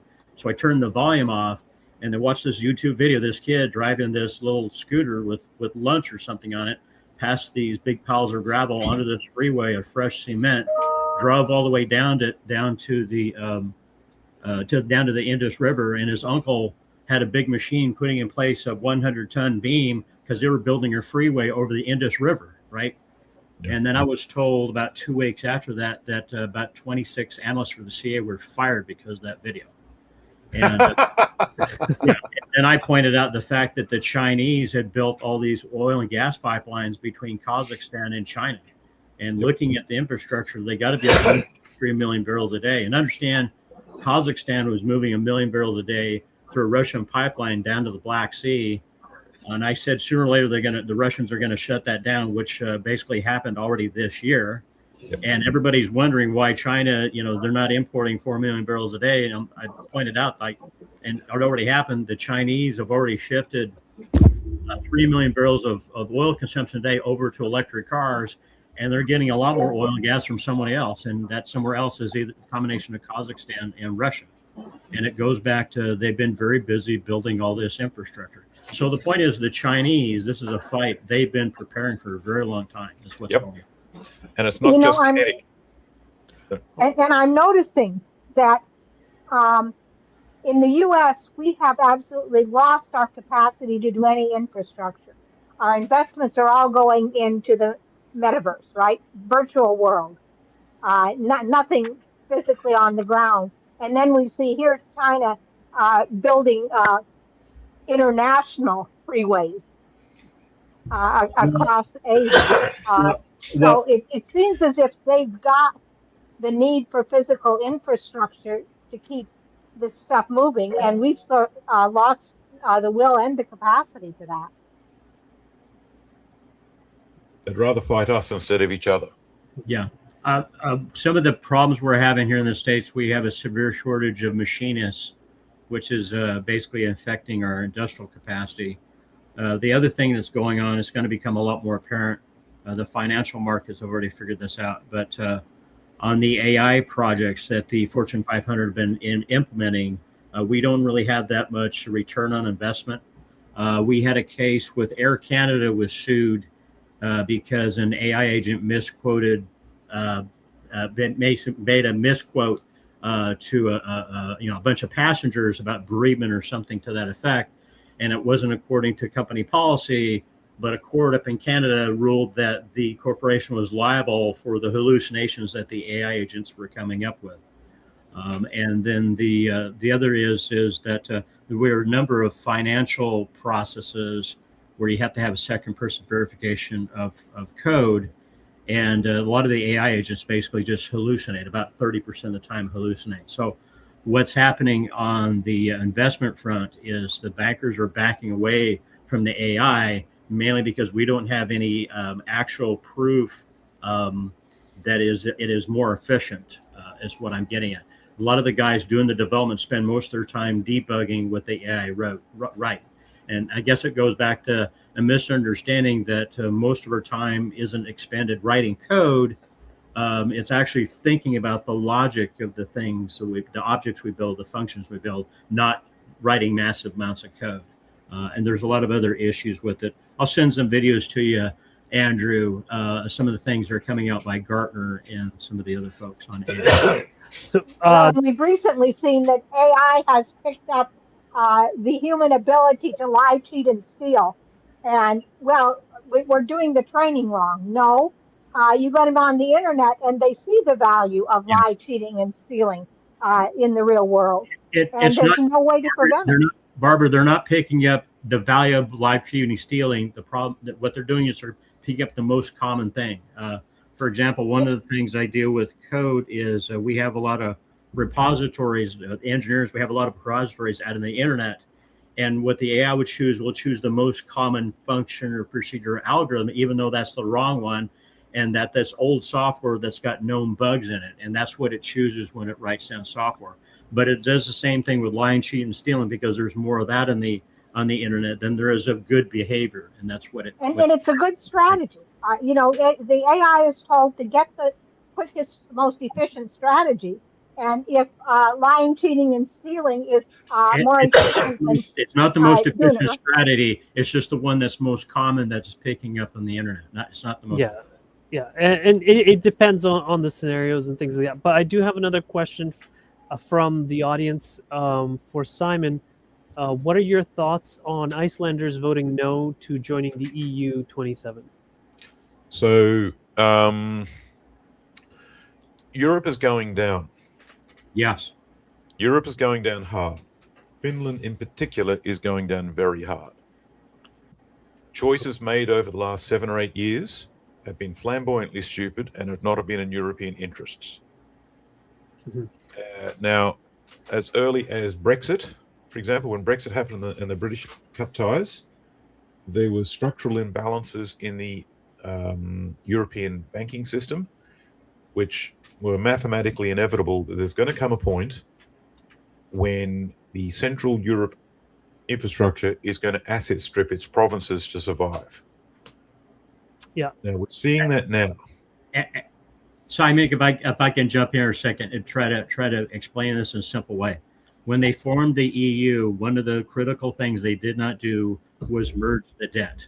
And that those debt imbalances between the two countries are really stark, and that's what's causing the imbalances. If they had merged the debt all into the ECB or some central thing, they wouldn't be having this problem. Years ago, back in 2013, they had that Portugal, Italy, Greece, Spain, that financial crisis that was never solved. All they did was paper over. And eventually, you want to know how empires fall? It's debt. Debt is what kills them. And that's what's killing the EU. They're guessing it'll happen within the next 4 years. Well, really? Well, oh, that's pretty fast.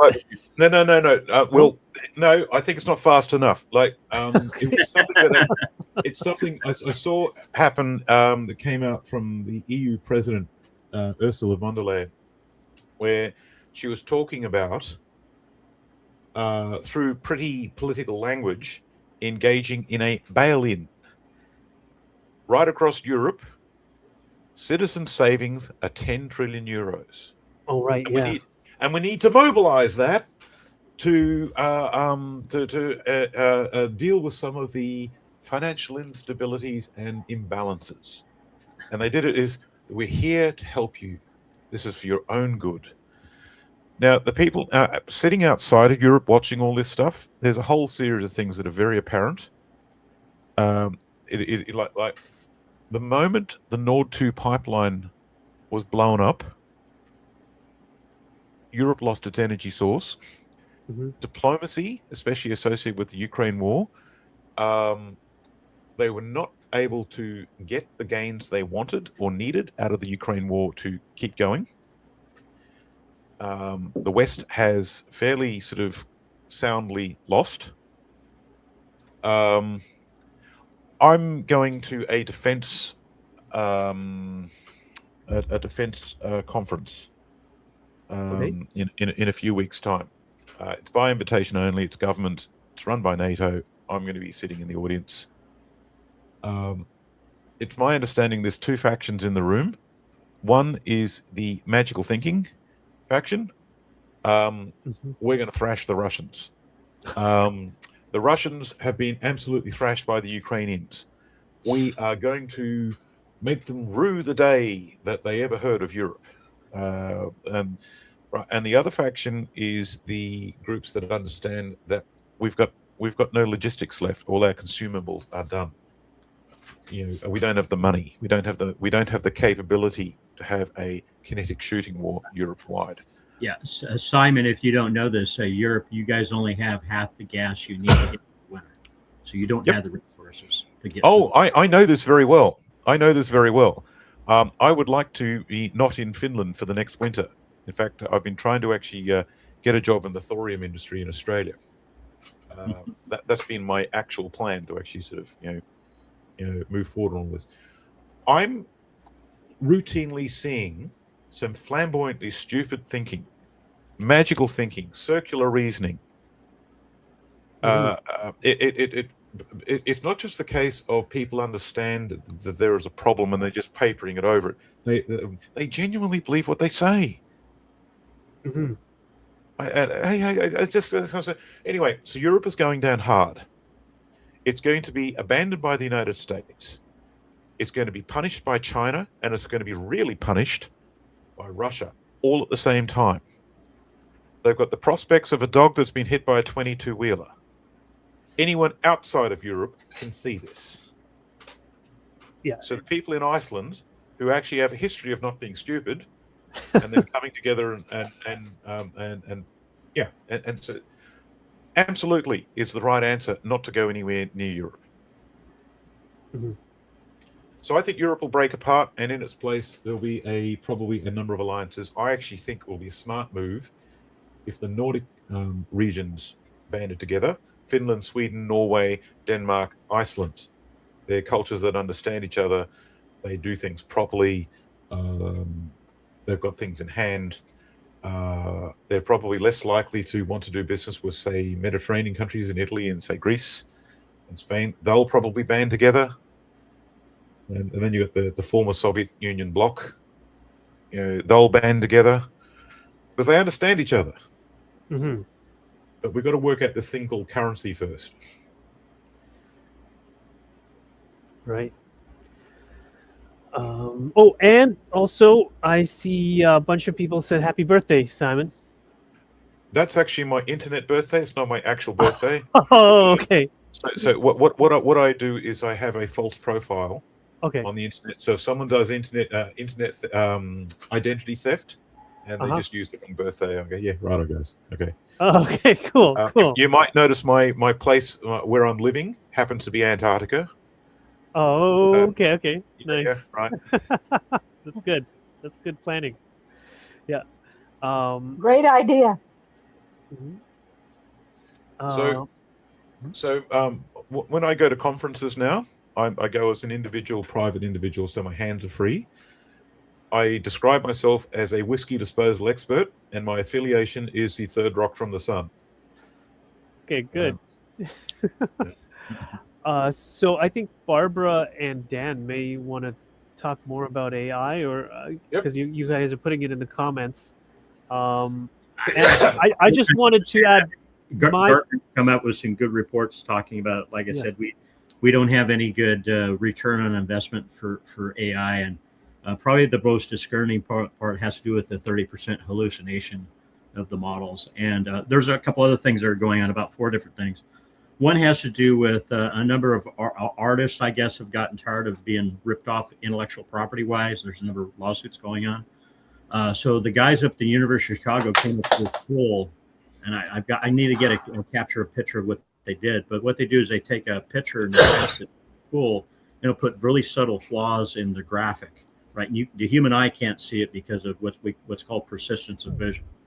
But what happens when you feed it into an LLM and you tell the model, let's say, draw me a middle-aged Labrador Retriever frolicking in a pasture, what it prints out is a dog with 5 legs and 3 eyes.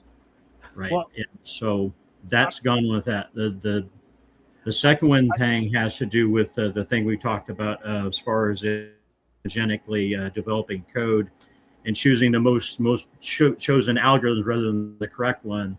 And then there's 2 other different forms of espionage. There's industrial espionage, where entities basically put backdoors in language models. And then we have a mountain examples of national intelligence agencies putting backdoors in language models and systems. So those are the things that are hitting the AI space. Mm-hmm. I do have a model for what's happening, all that. What was that, Simon? I do have a model for myself of what is happening for all that. AI is in the process of eating its own tail. Mm-hmm. I think AI is a strategic thing. It will not be available for all of us. I think it's been game theoried out. There will come a point where it's cooked and it's just not useful anymore. But it will be used for surveillance and running a cryptocurrency-based currency that's going to be programmable, which is why they need all the data centers. But they also want a surveillance grid to surveil and control everyone. And so what I think is going to happen is AI is going to get to a certain point. It's going to be too expensive to be accessible for the average person. what it's producing is bullshit anyway, and that whole function of AI will be shut down. But then the infrastructure that's left will be retasked to something else, one I prepared earlier. I just saw an article that China is trying to sell data sets at a very reasonable price. And of course, they are Chinese propagandized data sets, right? So, well, Barbara, and- a lot of the data sets they're putting out are actually very useful, but the problem is we've been able to prove that almost every one of them's Trojan horsed. They built backdoors in it. So when you use it, they use it as a way of compromising your system. So well, they're compromising your system, but also certain responses, and the U.S. has the same problem with yes. With our social media.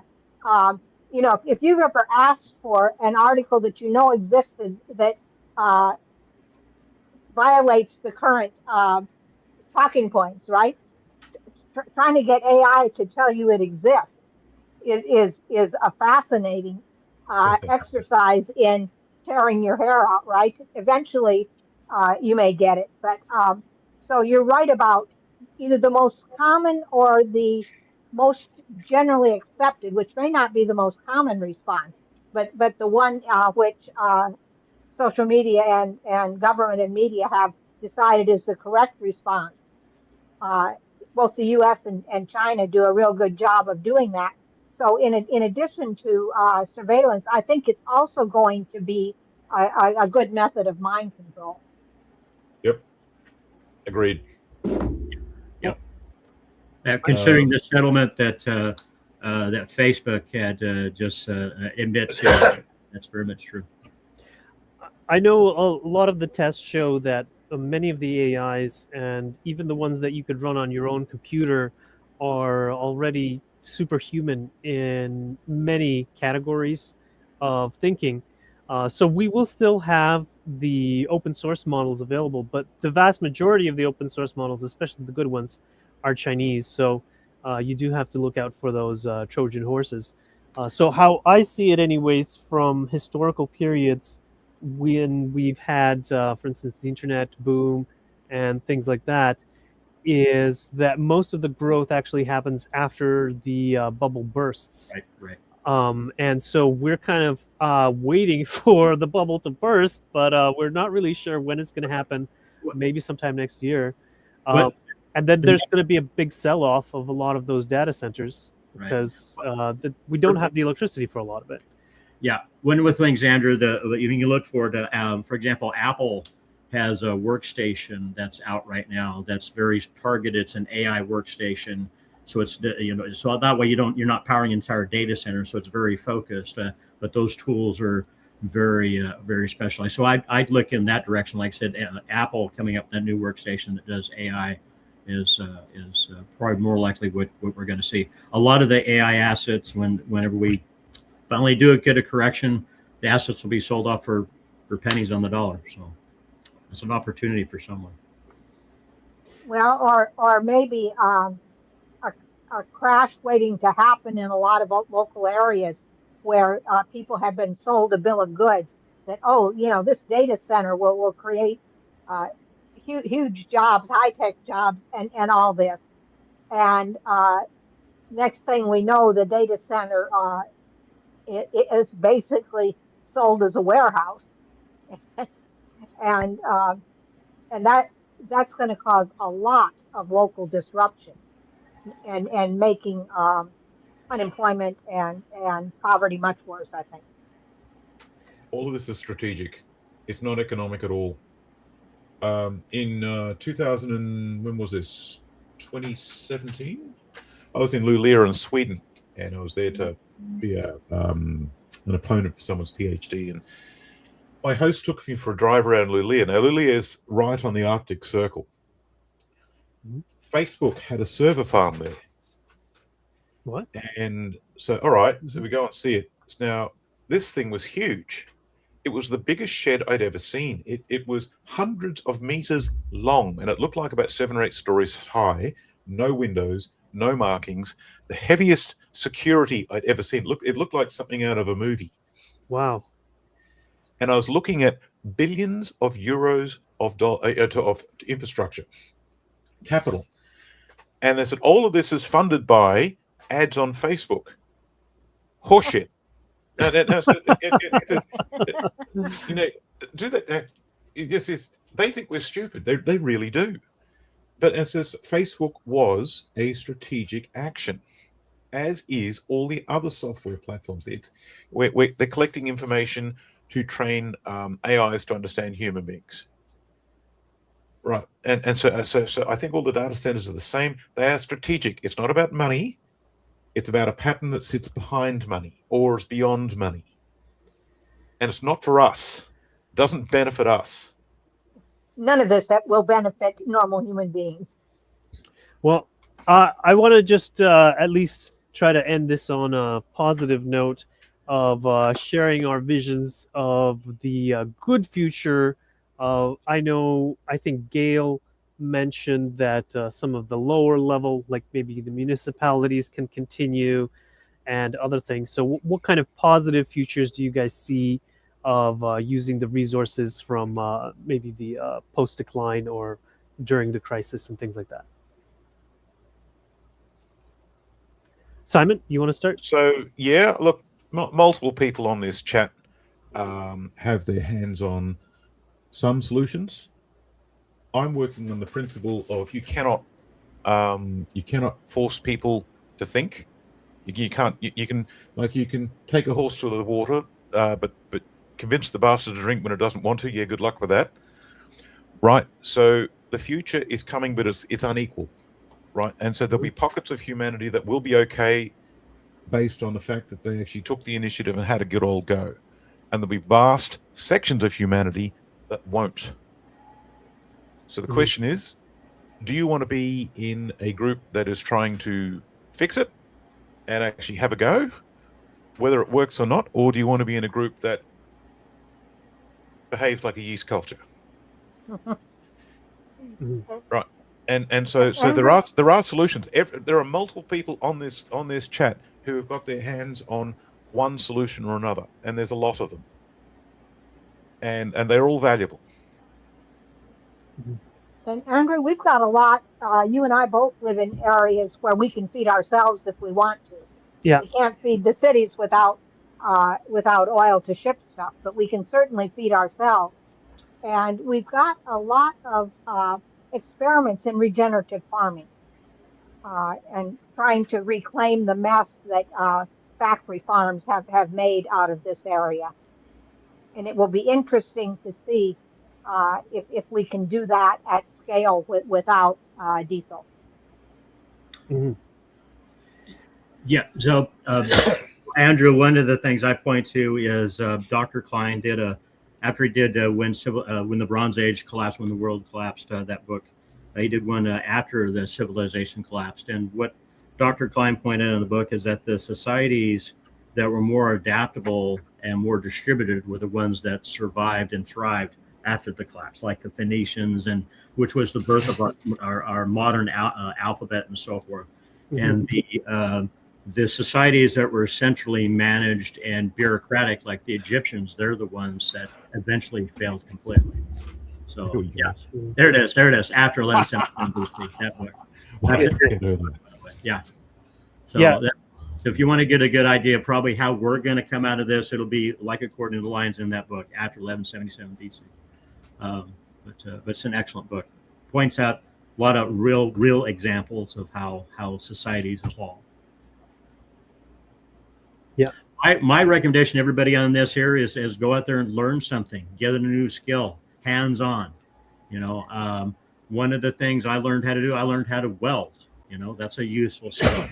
I learned to distill whiskey. Be able to make furniture, that kind of stuff. Yeah. I'm sorry. So distilling alcohol is mildly illegal, so I didn't admit to that. Okay. But I know how to make beer. Does that count? So whiskey is higher alcohol content, so that's gin and alcohol, and it's a tradable thing that's also useful.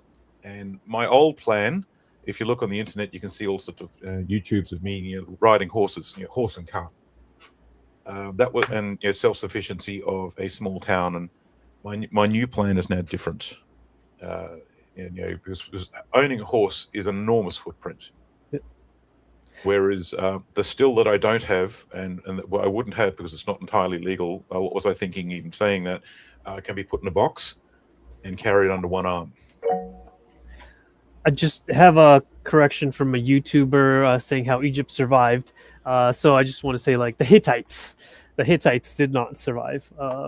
And they made way for the Phoenicians. Like, part of the Hittite territory turned into the Phoenicians. And I'll have to say, I have resurrected my mom's garden, and Yep. I'm now to the point where other than meat, simply because I don't have a place big enough to raise animals.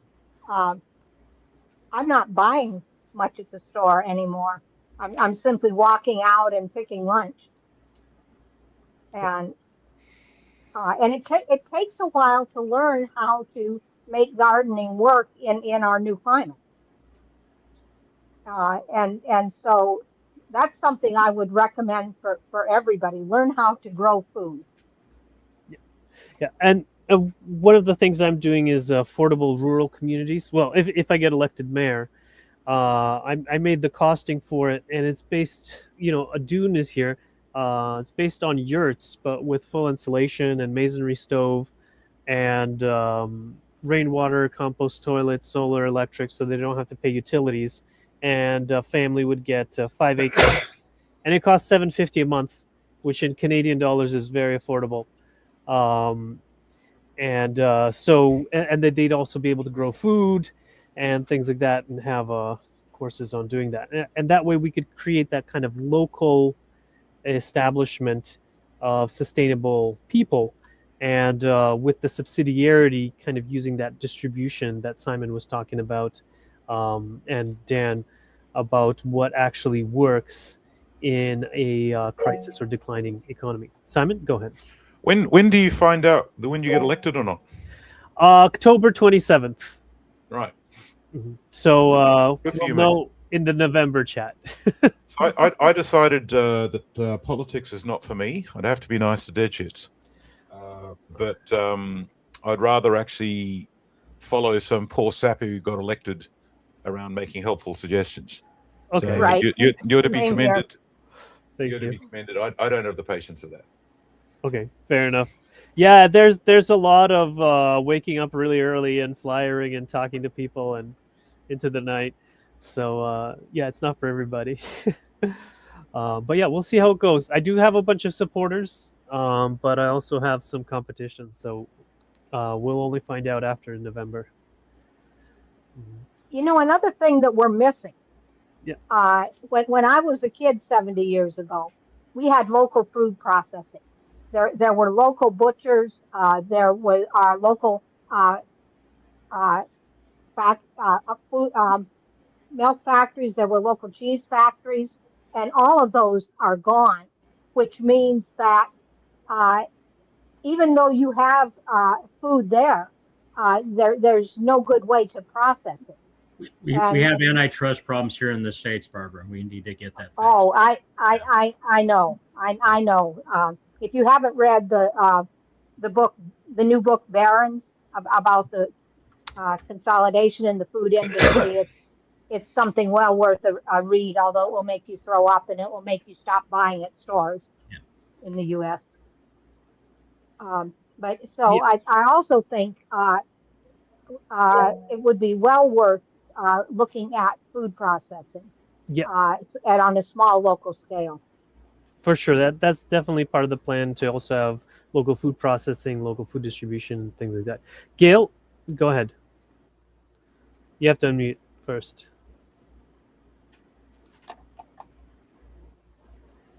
Gail has her hand up, but the unmute icon is the first button. There you go. Gail, try speaking now. Nope. Okay, I'm not hearing her. No, she'll work it out. Okay.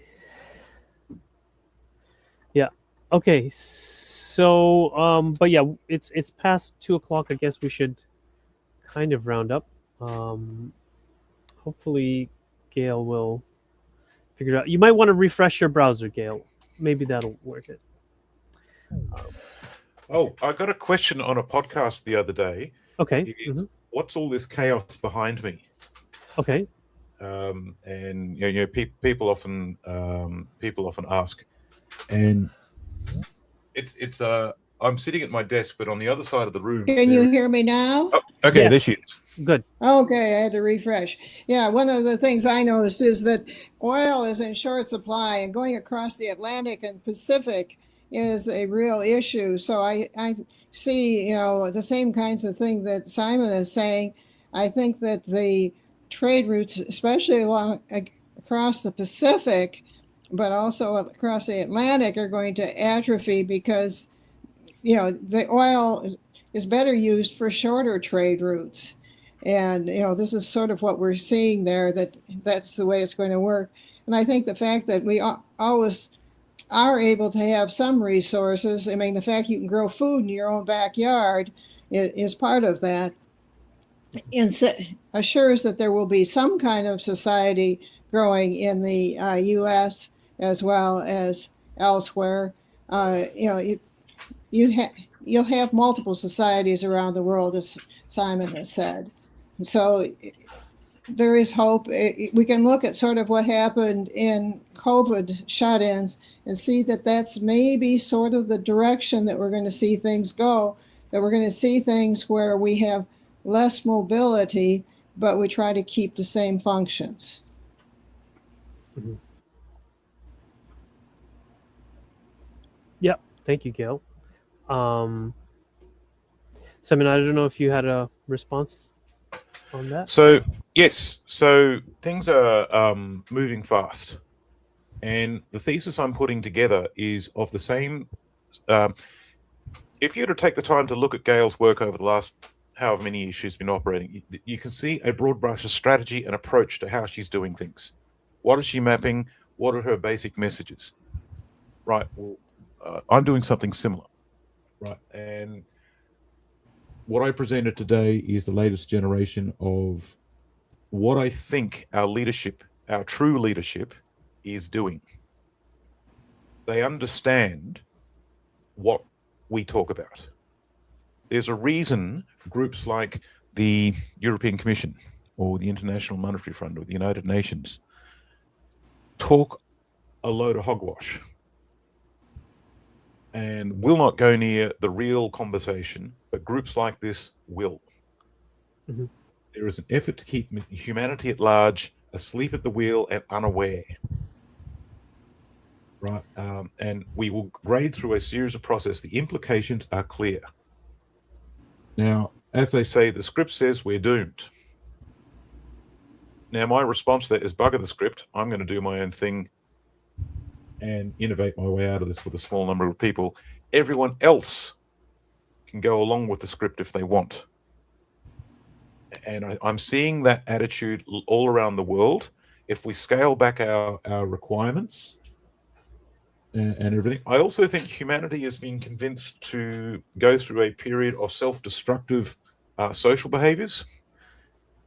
Like ethically and morally, we've sort of stepped off the path, and I think we've been encouraged to do that because we don't have the strength now to face these serious problems. So there's no real resilience in us as a culture, and so we'll become very susceptible to suggestion. So Andrea, I really appreciate your approach to building culture, and everything, and your efforts of running for office. I don't have the patience for that, but I understand exactly what you're doing, right? Because we are being put in a situation soon where I think we're going to have some serious discussions amongst ourselves of who are we really and what do we really want to have happen in our life, instead of just accepting the usual formulas of, oh, we're here to make money, or we're here for self-gratification, or we're here for this, or we're here for that. Are we going to follow the biological imperatives, right? Or are we going to think of something else? Are we going to relearn some of the things that we learned thousands of years ago, but have conveniently forgotten in the last 30, 40 years. And what I would say, Gail made a point of the elderly are going to be very vulnerable. That is true according to the existing system and the path that we're going down. What I would say is my personal opinion that those elderly people, I call them the tall trees, we will need them. The wisdom they have was hard won, and they remember a world when they understood certain things that we've made a point of forgetting. And so we've got to develop. And we also know how to do things, Simon. Yep. Like even folks your age Yep. don't know how to do. When I was a kid, everybody repaired automobile engines. I mean, Yep. everybody knew how to do it, right? Even half the girls knew how to do it. We knew how to sew. We knew how to do metalwork. We knew how to weld. And I mean that even folks that were college bound and knew they were going to get a PhD still did things with their hands. And I think one thing the over 60 group have is to teach people how to do that if we're willing to teach. And so many of us just have no patience for kids who just want to go play with their cell phone. But I think we need that patience to get them back into the physical world. So yeah, so this is the idea of we've got to change and have a shift in what we value as a society, as a community, at the village level, at the household level, at the individual level. There's got to be a shift in what we value and what we're about. And I think people from our past are valuable for that. Gail, your turn. Okay. Oh, Gail, you have to unmute. You have to click the little microphone at the bottom. There you go. I was going to mention that religions have always played a role, and the governments, as they've grown stronger, we can protect you against anything. Okay, it may not be the same religions we have now, but there's going to be religions are going to play a more of a role, I expect, on trying to keep, order and provide a structure if some of the other systems are failing. So I wanted to say next time will be October 1st, Thursday, October 1st. And we may already have, one of the YouTube listeners, Nadia Yvette Chambers, has offered to do a presentation. We'd still be looking for a second. And would that work for you guys? Possibly. It would be about AI, I think. I'm going to be on an airplane eating horrible airport food, so just proceed without me. Okay, fair enough. Okay. Well, yeah, we'll see how the scheduling goes for everybody. And otherwise, I think probably kept you guys long enough. So thank you very much, everybody, for coming together and having this wonderful chat and uplifting for the whole of humanity. And so as I've found you, we'll leave you in the infinite love and infinite light of the infinite creator within you and all around you, my friends. Go forth therefore rejoicing in the infinite power and infinite peace. Okay, thank you.